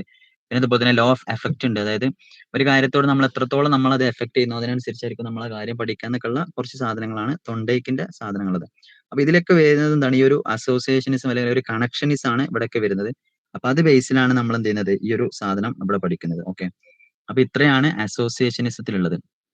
പിന്നെ ഇതിൽ നേരത്തെ പറഞ്ഞ രണ്ട് എന്താണ് തിയറിസ്റ്റുകൾ, നെക്സ്റ്റ് ക്വസ്റ്റ്യൻ നോക്കിയാൽ മനസ്സിലാവും. Discuss the approaches of any two learning theorist who have contributed to association. ഇതിൽ നിങ്ങൾക്ക് എന്ത് ചെയ്യാൻ പറ്റും, പാരന്റ് കണ്ടീഷനിങ് ഇൻക്ലൂഡ് ചെയ്യാൻ വേണ്ടി പറ്റും. അതുപോലെ തന്നെ നമ്മൾ എന്താണ്, ഇവാൻ പാവ്ലോവിന്റെ ക്ലാസിക്കൽ കണ്ടീഷനിങ്. അപ്പൊ ഇതൊക്കെ എന്താണ്, നമ്മൾ രണ്ട് കാര്യങ്ങളെ അസോസിയേറ്റ് ചെയ്തിട്ടുള്ള സാധനങ്ങളാണ്. ഓക്കെ, അപ്പൊ ഞാൻ എന്താണ് ഇതൊക്കെ ഇപ്പൊ ക്ലാസിക്കൽ കണ്ടീഷനിങ് അതൊക്കെ നിങ്ങൾക്ക് അറിയാവുന്ന ഒരു ധാരണയിലാണ് പറയുന്നത്. അപ്പൊ ഇതൊക്കെ എന്താണ് വളരെ ബേസിക് ആയിട്ടുള്ള അല്ലെങ്കിൽ ഏറ്റവും ഇമ്പോർട്ടന്റ് ആയിട്ട് ആസ് എ സൈക്കോളജി സ്റ്റുഡന്റ് നമ്മൾ മനസ്സിലാക്കേണ്ട ബേസിക് ആയിട്ടുള്ള സാധനങ്ങളാണ്. അതുകൊണ്ടാണ് ഞാൻ അത്ര ഇതിലേക്ക് പോവാത്തത്. ഓക്കെ, ആർക്കൊന്നും ഡൗട്ട് ഇല്ലല്ലോ. ഇനി നെക്സ്റ്റ് ക്വസ്റ്റ്യനിലേക്ക് പോവാം. നെക്സ്റ്റ് യൂണിറ്റ് സ്ട്രക്ചറലിസം ആണ്. സ്ട്രക്ചറലിസം എന്ന് പറയുമ്പോൾ എന്താണ്, ഫസ്റ്റ് സ്കൂൾ ഓഫ് സൈക്കോളജി ആണ് സ്ട്രക്ചറലിസം. അപ്പൊ ഈ ഒരു പേപ്പറിന്റെ ഒരു പ്രത്യേകത എന്ന് പറഞ്ഞു കഴിഞ്ഞാൽ ഇതൊരു എന്താ പറയാ, ഇങ്ങനെ നമ്മൾ കണക്ട് ചെയ്ത് പഠിക്കേണ്ട ഒരു സാധനമാണ്. അത് ഫസ്റ്റ് എന്താണ്, ഹിസ്റ്ററി പറയുന്നു, ഗ്രീക്ക് ഫിലോസഫേഴ്സ്, പിന്നെ അതുപോലെ തന്നെ അങ്ങനെ മുകളിലേക്ക് ഇങ്ങനെ പോയിട്ട് അവിടുന്ന് ഇങ്ങനെ എന്താണ് വരികയാണ്. പിന്നെ അങ്ങനെ നാല് മോഡേൺ സൈക്കോളജിയിലെത്തും, നാല് സ്കൂളുകളിലെത്തും. അങ്ങനെ പോകുന്ന ഒരു സാധനം. അപ്പൊ നിങ്ങൾ അങ്ങനെ കണക്ട് ചെയ്ത് പഠിക്കുകയാണെന്നുണ്ടെങ്കിൽ നിങ്ങൾക്ക് ഈസിയാണ്. പിന്നെ ഇതിൽ ഓൾമോസ്റ്റ് ഒരു 30 അല്ലെങ്കിൽ ഒരു 50ന്റെ ഒക്കെ ഉള്ളിൽ ഒരുപാട് എന്ത് ചെയ്യുന്നുണ്ട്, മെയിൻ ആയിട്ടുള്ള ആളുകൾ പറയുന്നുണ്ട്. അതിൽ ഏറ്റവും പ്രധാനപ്പെട്ട ആളുകൾ മാത്രമാണ് നമ്മളിപ്പോൾ ഡിസ്കസ് ചെയ്യുന്നത്. അപ്പൊ അവരെ നിങ്ങൾ നിർബന്ധമായിട്ട് പഠിക്കണം. പിന്നെ അതുപോലെ തന്നെ അവരുടെ കോൺട്രിബ്യൂഷൻസ് നിങ്ങൾ എന്ത് ചെയ്യണം, നിർബന്ധമായിട്ട് പഠിക്കണം. ഇനി നമ്മൾ സ്ട്രക്ചറലിസത്തിലേക്ക് വരുന്ന സമയത്ത് മെയിൻ ആയിട്ട് നോക്കേണ്ടത് ഇൻട്രോസ്പെക്ഷൻ ആണ്. ഇൻട്രോസ്പെക്ഷൻ എന്ന് പറഞ്ഞാൽ സ്ട്രക്ചറലിസം യൂസ് ചെയ്തിട്ടുള്ള ഒരു മെത്തേഡാണ് ഇൻട്രോസ്പെക്ഷൻ. ഞാനൊരു ക്വസ്റ്റ്യൻ ചോദിക്കാം, ആരാണ് സ്ട്രക്ചറലിസത്തിന്റെ ഫാദർ എന്ന് ജസ്റ്റ് ആരെല്ലാം ഒന്ന് പറയോ? ടിച്ച്നർ. ഓക്കെ. അപ്പൊ സാധാരണ എല്ലാവരും പറയാറ് എന്താണ്, വില്യം വൂണ്ടിന്റെ പേരായിരിക്കും സാധാരണ പറയാറ്. അപ്പം ആരാണ്? ടിച്ച്നർ ആണ് സ്ട്രക്ചറലിസം, വില്യം വൂണ്ട് എന്താണ്, വോളണ്ടറീസ് ആണ്. ഓക്കെ. അപ്പൊ നിങ്ങൾ ഈ ഒരു ക്വസ്റ്റ്യൻ വരുന്ന സമയത്ത് ഇതെല്ലാം എഴുതണം. അപ്പൊ ഇൻട്രോസ്പെക്ഷൻ എന്താണെന്ന് ക്വസ്റ്റ്യൻ ചോദിച്ചതെങ്കിൽ പോലും നിങ്ങൾ എന്താണ് സ്ട്രക്ചറലിസം, സ്ട്രക്ചറലിസത്തിലെ കോൺട്രിബ്യൂഷൻസ്, മെയിൻ കോൺസെപ്റ്റ് എന്താണ്, അങ്ങനെ നിങ്ങൾ എന്ത് ചെയ്യണം, മാക്സിമം എല്ലാം ഉൾക്കൊള്ളിച്ചിട്ട് എഴുതാൻ വേണ്ടി ശ്രമിക്കുക എന്നുള്ളതാണ്. ഓക്കെ. പിന്നെ നമ്മൾ ഇതിന്റെ സ്ട്രക്ചറലിസത്തിലേക്ക് വരുന്ന സമയത്ത് സ്ട്രക്ചറലിസം എന്ന് പറഞ്ഞാൽ എന്താണ്, നമ്മളിപ്പോ ഒരു ബിൽഡിങ്ങിന് എന്താണ് അതിന്റെ ഓരോരോ ബ്ലോക്ക് ആയിട്ട് നമ്മൾ പഠിക്കുന്നത് പോലെയാണ്. അതായത് മൈൻഡിന് എന്താണ് അതിന്റെ ഓരോ പാർട്ടാക്കിയിട്ട് അൺകോൺഷ്യസ്, കോൺഷ്യസ്നെസ്, നോൺ കോൺഷ്യസ് എന്നൊക്കെയുള്ള, അതായത് മൈൻഡിന് എന്താണ് സ്ട്രക്ചർ ആക്കിയിട്ട് നമ്മൾ മൈൻഡിനെ പഠിക്കുക എന്നുള്ള ഒരു തിയറി ആയിരുന്നു സ്ട്രക്ചറലിസം ഫോക്കസ് ചെയ്തിട്ടുള്ളത്. ഓക്കെ. അപ്പോ ഇത് കൊണ്ടുവന്നിട്ടുള്ള ആള് ഞാൻ പറഞ്ഞു, സ്ട്രക്ചറലിസത്തിന്റെ ഫാദർ ടിച്ച്നർ ആണ്. വോളണ്ടറിസം ആയിരുന്നു യഥാർത്ഥത്തിൽ ആര് പ്രൊപ്പോസ് ചെയ്തിട്ടുള്ളത്, വില്യം വൂണ്ട് പ്രൊപ്പോസ് ചെയ്തിട്ടുള്ളത്. ഓക്കെ. അപ്പൊ ഇത്രയാണ് ഇതിലുള്ളത്. പിന്നെ അതുപോലെ തന്നെ ഇതിൽ വരുന്ന ആളാണ് ഫെച്ചിനർ ഒക്കെ ഇതിൽ വരുന്നുണ്ട് കേട്ടോ. ഫെച്ചിനറിന്റെ മെയിൻ ആയിട്ടുള്ള സാധനമാണ് നമുക്കറിയുന്ന സൈക്കോ ഫിസിക്സിന്റെ ഫാദർ ആണ് ഫെച്ചിനർ. അപ്പൊ നിങ്ങൾക്ക് എന്താണ് ഇപ്പൊ ഇങ്ങനെ ഒരു ക്വസ്റ്റ്യൻ ചോദിക്കുന്ന സമയത്ത് ഡയറക്റ്റ് ആ ക്വസ്റ്റ്യനിൽ ചോദിച്ചത് മാത്രം ഫോക്കസ് ചെയ്യണമെന്നില്ല. നിങ്ങൾക്ക് എന്തൊക്കെ അറിയാം അതെല്ലാം നിങ്ങൾക്ക് എന്ത് ചെയ്യാൻ പറ്റും, ജസ്റ്റ് ഒന്ന് ഫോക്കസ് ചെയ്യാൻ വേണ്ടി പറ്റും. ഈ ക്വസ്റ്റ്യൻ എന്താണ് ഫെച്ചിനറിനെ പറ്റിയൊക്കെ നെക്സ്റ്റ് ക്വസ്റ്റ്യൻസ് വരുന്നുണ്ട്, നമുക്ക് എന്ത് ചെയ്യാം, അവിടെ ഡിസ്കസ് ചെയ്യാം. ഓക്കെ. പിന്നെ ഇതിൽ തന്നെ നിങ്ങൾക്ക് വേണമെങ്കിൽ എന്ത് ചെയ്യാം, ഇപ്പൊ ടീച്ചറിനെ എഴുതുന്ന സമയത്ത് ടീച്ചറിന്റെ മെയിൻ ആയിട്ടുള്ള പുസ്തകങ്ങൾ, അതൊക്കെ അങ്ങനെ ഒരുപാട് ഡാറ്റ നിങ്ങൾക്ക് ഉൾക്കൊള്ളിക്കാൻ വേണ്ടി പറ്റും. അവരുടെ മെയിൻ ആയിട്ടുള്ള കോൺട്രിബ്യൂഷൻസ്, അവർ പ്രൊപ്പോസ് ചെയ്തിട്ടുള്ള ഒരുപാട് തിയറികൾ. അപ്പൊ നമ്മൾ ഈ ഡിസ്കസ് ചെയ്യുന്ന ആളുകൾ എന്ന് പറഞ്ഞു കഴിഞ്ഞാൽ സൈക്കോളജി എന്ന് പറയുന്ന ആ ഒരു വോൾ കോൺസെപ്റ്റിനെ ഉണ്ടാക്കിയിട്ടുള്ള ആളുകളാണ്. അപ്പൊ ഇവര് എന്താണ് നൂറുകണക്കിന് അല്ലെങ്കിൽ ആയിരക്കണക്കിന് ആർട്ടിക്കിൾസ് അല്ലെങ്കിൽ പുസ്തകങ്ങളൊക്കെ എഴുതിയിട്ടുള്ള ആളുകളാണ്. അപ്പൊ അത്രയും നമ്മൾ ഡീറ്റെയിൽ ആയിട്ട് പഠിക്കേണ്ട ഒരു സാധനമാണ് നമ്മളിപ്പോ വളരെ ചെറിയ രീതിയിൽ പഠിക്കുന്നത്. സോ നിങ്ങൾ നിർബന്ധമായിട്ട് നല്ല ഡെപ്ത് നോളജ് ഉണ്ടാക്കേണ്ട ഒരു പോർഷൻ ആണ് ഈ ഒരു ഡെവലപ്മെന്റ് ഓഫ് സൈക്കോളജിക്കൽ തോട്ട് എന്നുള്ളത്. ഓക്കെ. ഇനി ഇത്രയാണ് ഇതിലുള്ളത്. ഇതൊക്കെ എന്താണ് ഈ കോൺഷ്യസ് എക്സ്പീരിയൻസ്, അതുപോലെ തന്നെ കോൺഷ്യസ് ആൻഡ് മൈൻഡ് എന്നൊക്കെ പറയുന്ന, പിന്നെ അതുപോലെ തന്നെ മൈൻഡിന്റെ ഒരു 3 സാധനങ്ങളെ പറ്റിയൊക്കെ പറയുന്നുണ്ട്. അപ്പോൾ ഇങ്ങനെ ഒരുപാട് സാധനങ്ങൾ ഈ ഒരു ഇതിൽ വരുന്നുണ്ട്, അതായത് സ്ട്രക്ചറലിസത്തിൽ വരുന്നുണ്ട്. അപ്പോൾ അതൊക്കെ നിങ്ങൾ എന്ത് ചെയ്യണം, കുറച്ചും കൂടി ഡീറ്റെയിൽ ആയിട്ട് നോക്കുകയാണെന്നുണ്ടെങ്കിൽ നിങ്ങൾക്ക് കുറച്ചും കൂടി ഈസി ആയിട്ട് മനസ്സിലാക്കാൻ വേണ്ടി പറ്റും. പിന്നെ ഇതിൽ തന്നെ സെൻസേഷൻ, ഇമേജസ് എന്നൊക്കെ പറഞ്ഞിട്ട് ഒരുപാട് സാധനങ്ങൾ ഇതിൽ തന്നെ പറയുന്നുണ്ട്. അപ്പോൾ നിങ്ങൾ കുറച്ചും കൂടി എന്ത് ചെയ്യുക, ഡീറ്റെയിൽ ആയിട്ട് നോക്കാൻ വേണ്ടി ശ്രമിക്കാം. അപ്പൊ നിങ്ങൾ ഈ ഒരു യൂണിറ്റ് 4 എന്താണ് സ്ട്രക്ചറലിസം, എന്താണ് ഇൻട്രോസ്പെക്ഷൻ, എങ്ങനെയായിരുന്നു എന്നുള്ളത്, പിന്നെ ഏതൊരു സ്കൂളാണ് അല്ലെങ്കിൽ എന്തിനെ കുറിച്ച് നിങ്ങൾ പഠിക്കണമെങ്കിലും നിങ്ങൾ മെയിൻ ആയിട്ട് ഫോക്കസ് ചെയ്യേണ്ട മറ്റൊരു സാധനമാണ്, ശേഷം ഒരു സ്കൂൾ വന്നിട്ടുണ്ടെന്നുണ്ടെങ്കിൽ സ്വാഭാവികമായിട്ടും ഇതിനെ കുറിച്ച് എന്താണ് ക്രിറ്റിസിസം ഉണ്ടാവും. അപ്പൊ ആ ക്രിറ്റിസിസത്തെ എന്തൊക്കെയാണ്, അല്ലെങ്കിൽ ഒരു ക്രിറ്റിക്കലി എങ്ങനെയാണ് ഇതിനൊക്കെ ഒന്ന് ഇവാലുവേറ്റ് ചെയ്യാന്ന് കൂടെ ജസ്റ്റ് ഒന്ന് മനസ്സിലാക്കാം. എന്നിട്ട് നിങ്ങൾ അവസാനം എന്താ ചെയ്യേണ്ടത്, ആ ഒരു ക്വസ്റ്റ്യൻ അവസാനിപ്പിക്കേണ്ടത് എന്താണ്, ഒരു ക്രിറ്റിക്കൽ ആയിട്ടുള്ള സാധനം പറഞ്ഞുകൊണ്ടാണ്. ഓക്കെ. അപ്പോൾ അത് നിങ്ങൾ ഇമ്പോർട്ടന്റ് ആയിട്ട് നോക്കണം. അപ്പൊ ഇതിന്റെ ഒരു ക്രിറ്റിസിസം പറയാണ്, അതായത് സ്ട്രക്ചറലിസത്തിന്റെ ഒരു ക്രിറ്റിസിസം പറയുകയാണെന്നുണ്ടെങ്കിൽ മെയിൻ ആയിട്ട് എന്താണ് ഭയങ്കര സബ്ജക്റ്റീവ് ആയിട്ടുള്ള ഒരു സാധനമായിരുന്നു. കാരണം നമുക്കറിയാം ഇൻട്രോസ്പെക്ഷൻ എന്ന് പറഞ്ഞു കഴിഞ്ഞാൽ എന്താണ്, നമ്മൾ സെൽഫ് ഒബ്സർവേഷൻ നടത്തുക, അതായത് നമ്മുടെ ഉള്ളിലുള്ള സാധനങ്ങളെ നമ്മൾ തന്നെ കണ്ടെത്തുന്നതിനാണ് ഇൻട്രോസ്പെക്ഷൻ എന്ന് പറയാം. ഒരു എക്സാമ്പിൾ പറയുകയാണെന്നുണ്ടെങ്കിൽ ഇന്നിപ്പോൾ നമ്മൾ ഒരുപാട് ടെസ്റ്റുകൾ ഉപയോഗിക്കുന്നുണ്ട്.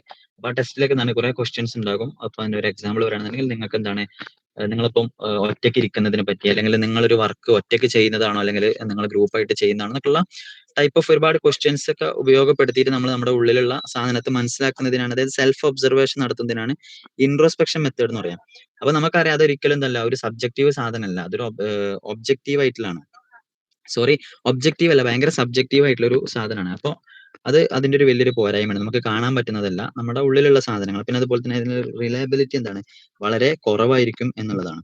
അപ്പൊ ഇങ്ങനെ ഒരുപാട് എന്തുണ്ട്, ക്രിറ്റിസിംസ് ഉണ്ട്. പിന്നെ അതുപോലെ തന്നെ ഫീൽഡ് എന്താണ്, അപ്ലൈഡ് ഫീൽഡ്, ഒരുപാട് നമ്മൾ യൂസ് ചെയ്യുന്ന ഫീൽഡ് യൂസ് ചെയ്യുന്ന ഒരുപാട് അപ്ലൈഡ് ആയിട്ടുള്ള സാധനങ്ങളൊക്കെ എന്ത് ചെയ്തിട്ടുണ്ട്, ഇത് റിജക്ട് ചെയ്തിട്ടുണ്ട് എന്നുള്ള ഒരുപാട് എന്ത് ചെയ്യുന്നുണ്ട്, ക്രിറ്റിസിംസ് ഇതിന് വരുന്നുണ്ട്. ഓക്കെ. പിന്നെ ഇതിന്റെ മെയിൻ കോൺട്രിബ്യൂഷൻ എന്ന് പറഞ്ഞു കഴിഞ്ഞാൽ ഏതൊരു സാധനം എഴുതുന്ന സമയത്ത് നിങ്ങൾ അതിന്റെ കോൺട്രിബ്യൂഷൻ ജസ്റ്റ് ഫോക്കസ് ചെയ്യണം. കോൺട്രിബ്യൂഷൻ എന്താണ്, നമ്മൾ ഇന്ന് യൂസ് ചെയ്യുന്ന മോസ്റ്റ് ഓഫ് എന്താണ് നമ്മുടെ ടെസ്റ്റുകളും സെൽഫ് റിപ്പോർട്ട് മെത്തേഡ്സും സർവേകളും ക്വസ്റ്റ്യനെയറൊക്കെ എന്താണ് ഈ ഒരു ഇൻട്രോസ്പെക്ഷൻ മെത്തേഡ് നമ്മൾ യൂസ് ചെയ്തിട്ടാണ് ഉള്ളത് എന്നുള്ളതാണ്. ഓക്കെ. പിന്നെ അതുപോലെ തന്നെ സിസ്റ്റമാറ്റിക് ഒബ്സർവേഷൻ, അതുപോലെ തന്നെ ലാബ് ബേസ്ഡ് റിസർച്ചിനൊക്കെ ഈ ഒരു സ്ട്രക്ചറലിസം നമ്മളെ സഹായിച്ചിട്ടുണ്ട് അല്ലെങ്കിൽ പ്രൊമോട്ട് ചെയ്തിട്ടുണ്ട് എന്നുള്ള ഒന്നും കൂടെ നിങ്ങൾ എന്ത് ചെയ്യുക, ജസ്റ്റ് മനസ്സിലാക്കി വെക്കുക. ആൻഡ് നെക്സ്റ്റ് ഫങ്ഷണലിസം ആണ്. ഫങ്ഷണലിസത്തിൽ വരുന്ന questions discuss the contribution and criticism of functionalism. ഞാൻ പറഞ്ഞു കോൺട്രിബ്യൂഷൻ പഠിക്കുക, അതിൽ മെയിൻ ആയിട്ട് വരുന്ന ആളുകൾ ഏതൊക്കെയെന്ന് പഠിക്കുക. നിങ്ങൾ എന്താണ് ജസ്റ്റ് ഒരു 2-3 ആളുകളുടെ പേര് മാത്രം, പിന്നെ അവർ എഴുതിയൊരു പുസ്തകമോ അവർ പ്രൊപ്പോസ് ചെയ്ത 1-2 തിയറി മാത്രം ഫോക്കസ് ചെയ്താൽ മതി. പിന്നെ അതുപോലെ തന്നെ നെക്സ്റ്റ് ക്വസ്റ്റ്യൻ മേജർ കോൺട്രിബ്യൂഷൻ അല്ല സെയിം ക്വസ്റ്റ്യൻ ആണ്. നമുക്ക് മനസ്സിലായി. ഇനിയിപ്പോ ഫസ്റ്റ് ക്വസ്റ്റ്യൻ ആണെങ്കിലും സെക്കൻഡ് ക്വസ്റ്റ്യൻ ആണെങ്കിലും എഴുതുന്ന സമയത്ത് എന്ത് ചെയ്താൽ മതി, എല്ലാം മെർജ് ചെയ്തിട്ട് എഴുതിയാൽ മതി.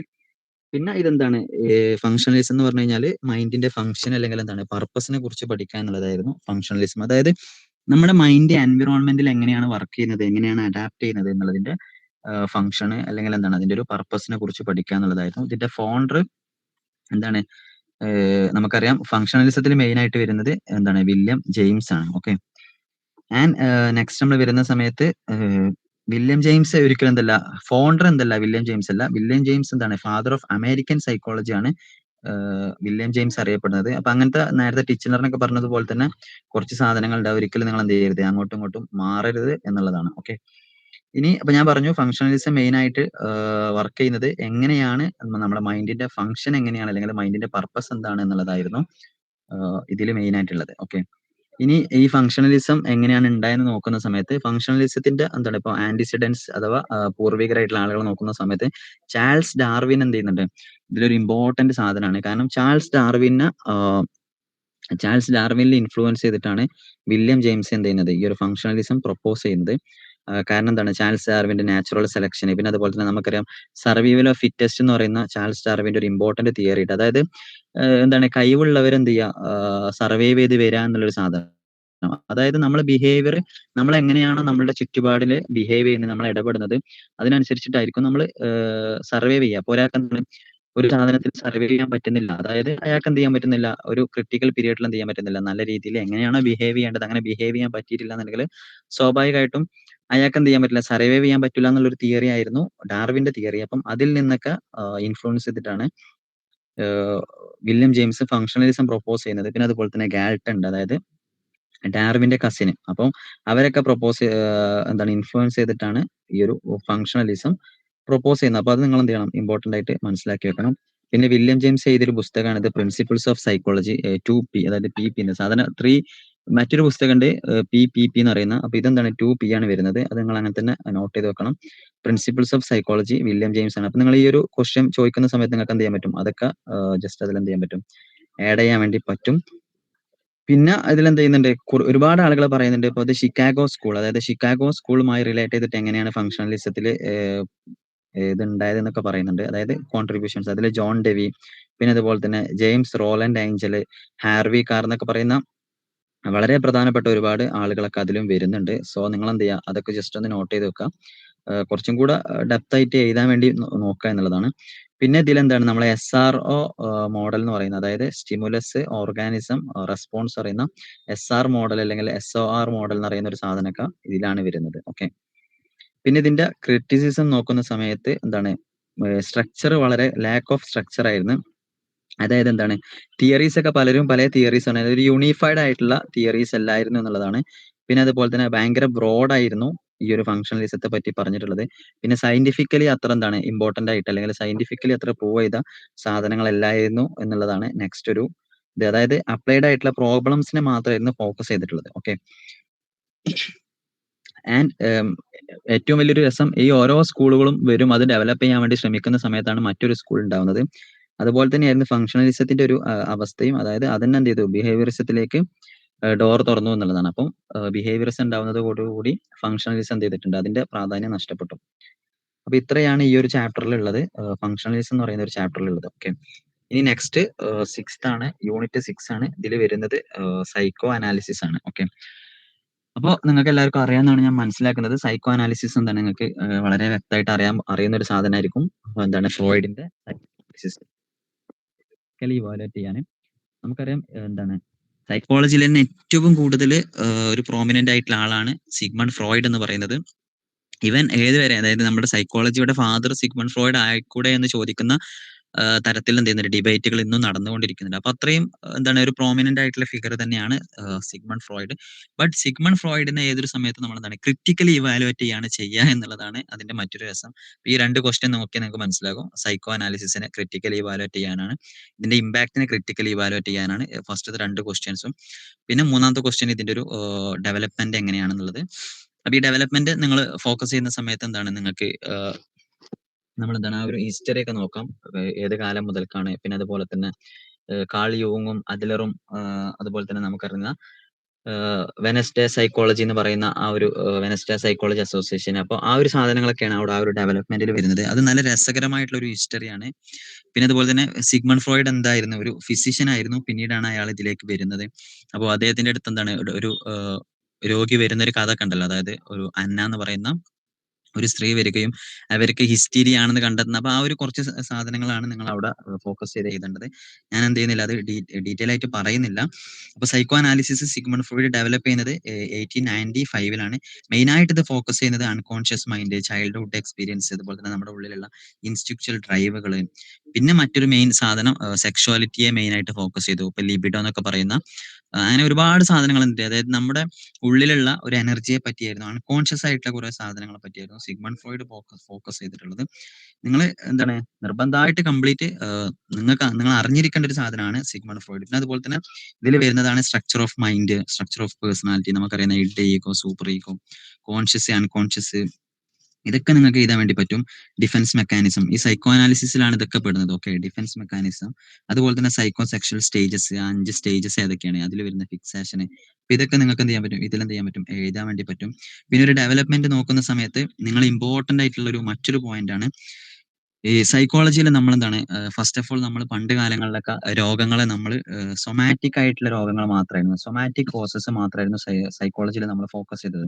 അതായത് ഇപ്പോൾ ഒരാൾക്ക് എന്താണ് എന്തെങ്കിലും ഒരു ബ്രെയിൻ ഇഞ്ചുറി വരിക, അല്ലെങ്കിൽ ന്യൂറോളജിക്കൽ ഡിസ്ഫങ്ഷൻ ഒക്കെ വരുന്ന സമയത്താണ് രോഗം ഉണ്ടാവുക എന്നുള്ള ഒരു മേജർ തിയറി അല്ലെങ്കിൽ ഒരു ഒരു സ്റ്റിഗ്മ ആളുകൾക്കിടയിൽ ഉണ്ടായിരുന്നു. അവിടെയാണ് സിഗ്മണ്ട് ഫ്രോയിഡ് പറയുന്നത് സൈക്കിക് ആയിട്ടുള്ള അല്ലെങ്കിൽ ഇമോഷണൽ ആയിട്ടുള്ള മെന്റൽ ആയിട്ടുള്ള കോസസ് തന്നെ രോഗങ്ങൾക്ക് കാരണമാകും. അതായത് നമുക്ക് ഉണ്ടായിട്ടുള്ള ഒരു മാനസിക പ്രശ്നം, ഒരു പ്രശ്നം അല്ലെങ്കിൽ നമ്മുടെ ഉള്ളിൽ ഉണ്ടാവുന്ന ഒരു ഒരു കോൺഫ്ലിക്റ്റ് ആണ് യഥാർത്ഥത്തിൽ നമുക്ക് ഉണ്ടാക്കുന്ന മറ്റു പ്രശ്നങ്ങൾക്കുള്ള കാരണം. അപ്പൊ അങ്ങനെ ആരും ചിന്തിച്ചു തുടങ്ങിയിട്ടില്ലായിരുന്നു. ആളുകൾ പറയാറുണ്ട് എന്താണ്, നമ്മളിപ്പോ ബാധ കയറുക അല്ലെങ്കിൽ അങ്ങനത്തെ ഒരുപാട്, ഇപ്പൊ ഇതിൽ അങ്ങനെ കേട്ടോ ഹിസ്റ്റോറിക്കലി നോക്കുന്ന സമയത്ത് അങ്ങനെ ഒരുപാട് എന്താ പറയാ അന്ധവിശ്വാസങ്ങളൊക്കെ ഉണ്ടായിരുന്നൊരു അങ്ങനെയൊക്കെ ആയിരുന്നു നമ്മൾ സൈക്കോളജി അപ്രോച്ച് ചെയ്തിരുന്നത്.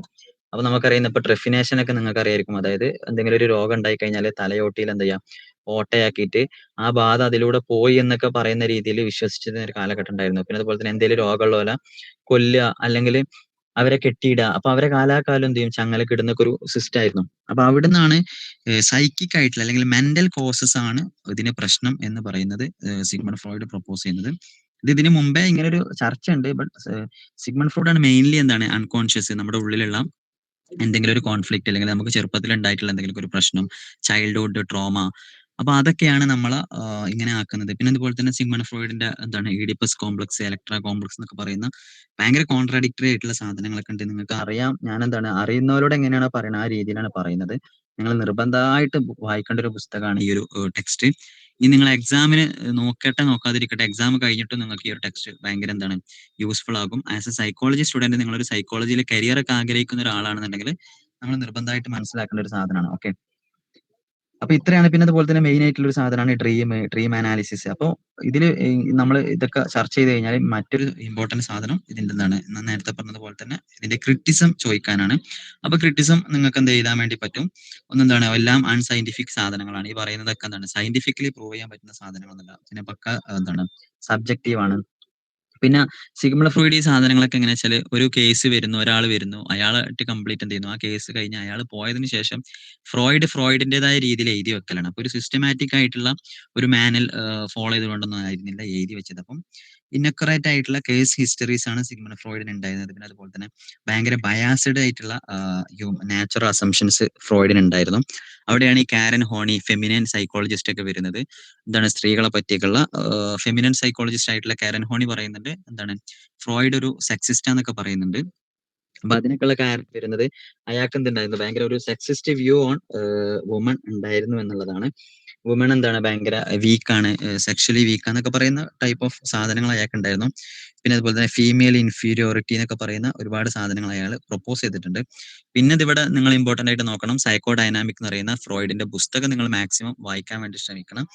അപ്പൊ നിങ്ങൾക്ക് കുറച്ചും കൂടെ ഈസി ആയിട്ട് എന്ത് ചെയ്യും, മനസ്സിലാക്കാൻ വേണ്ടി പറ്റും എന്തൊക്കെയായിരുന്നു ഫ്രോയിഡിന്റെ. പിന്നെ നമുക്കറിയുന്ന പെനിസ് ആൻഡ് വി എന്ന് പറയുന്ന ഫ്രോയിഡിന്റെ തിയറി ഉണ്ടായിരുന്നു.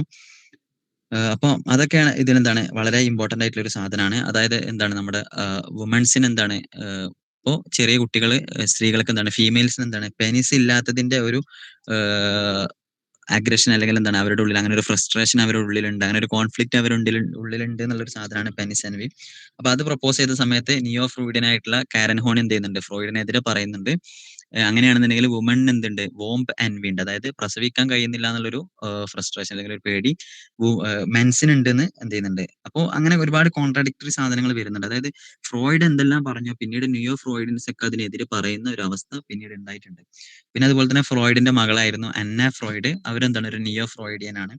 അപ്പൊ ഫ്രോയിഡ് പറഞ്ഞ കുറെ കാര്യങ്ങൾ അവർ പിന്നീട് എന്ത് ചെയ്തിട്ടുണ്ട്, നല്ല രീതിയിൽ അല്ലെങ്കിൽ കുറച്ചും കൂടെ എക്സ്പ്ലെയിൻ ചെയ്യാൻ വേണ്ടി ശ്രമിച്ചു എന്നുള്ളതാണ്. അപ്പോൾ ഫ്രോയിഡിന്റെ സാധനമൊക്കെ നമ്മൾ ഡീറ്റെയിൽ ആയിട്ട് പറയുകയാണെന്നുണ്ടെങ്കിൽ അത്രയും പറയാനുള്ള സാധനങ്ങളാണ്. ഞാൻ എന്താണ് ഒരു ഓൾ ഓവർ കുറച്ച് സാധനങ്ങൾ ഇവിടെ പറഞ്ഞിട്ടുണ്ട്. ഞാൻ എന്തെങ്കിലും ഡൗട്ട് ഉണ്ടെന്നുണ്ടെങ്കിൽ നിങ്ങൾ ചോദിക്കാം. ആൻഡ് നെക്സ്റ്റ് നിയോ ഫ്രോയിഡിയൻ ആണ്. അപ്പോൾ ഇതുവരെയുള്ള ഓക്കെ അല്ലേ?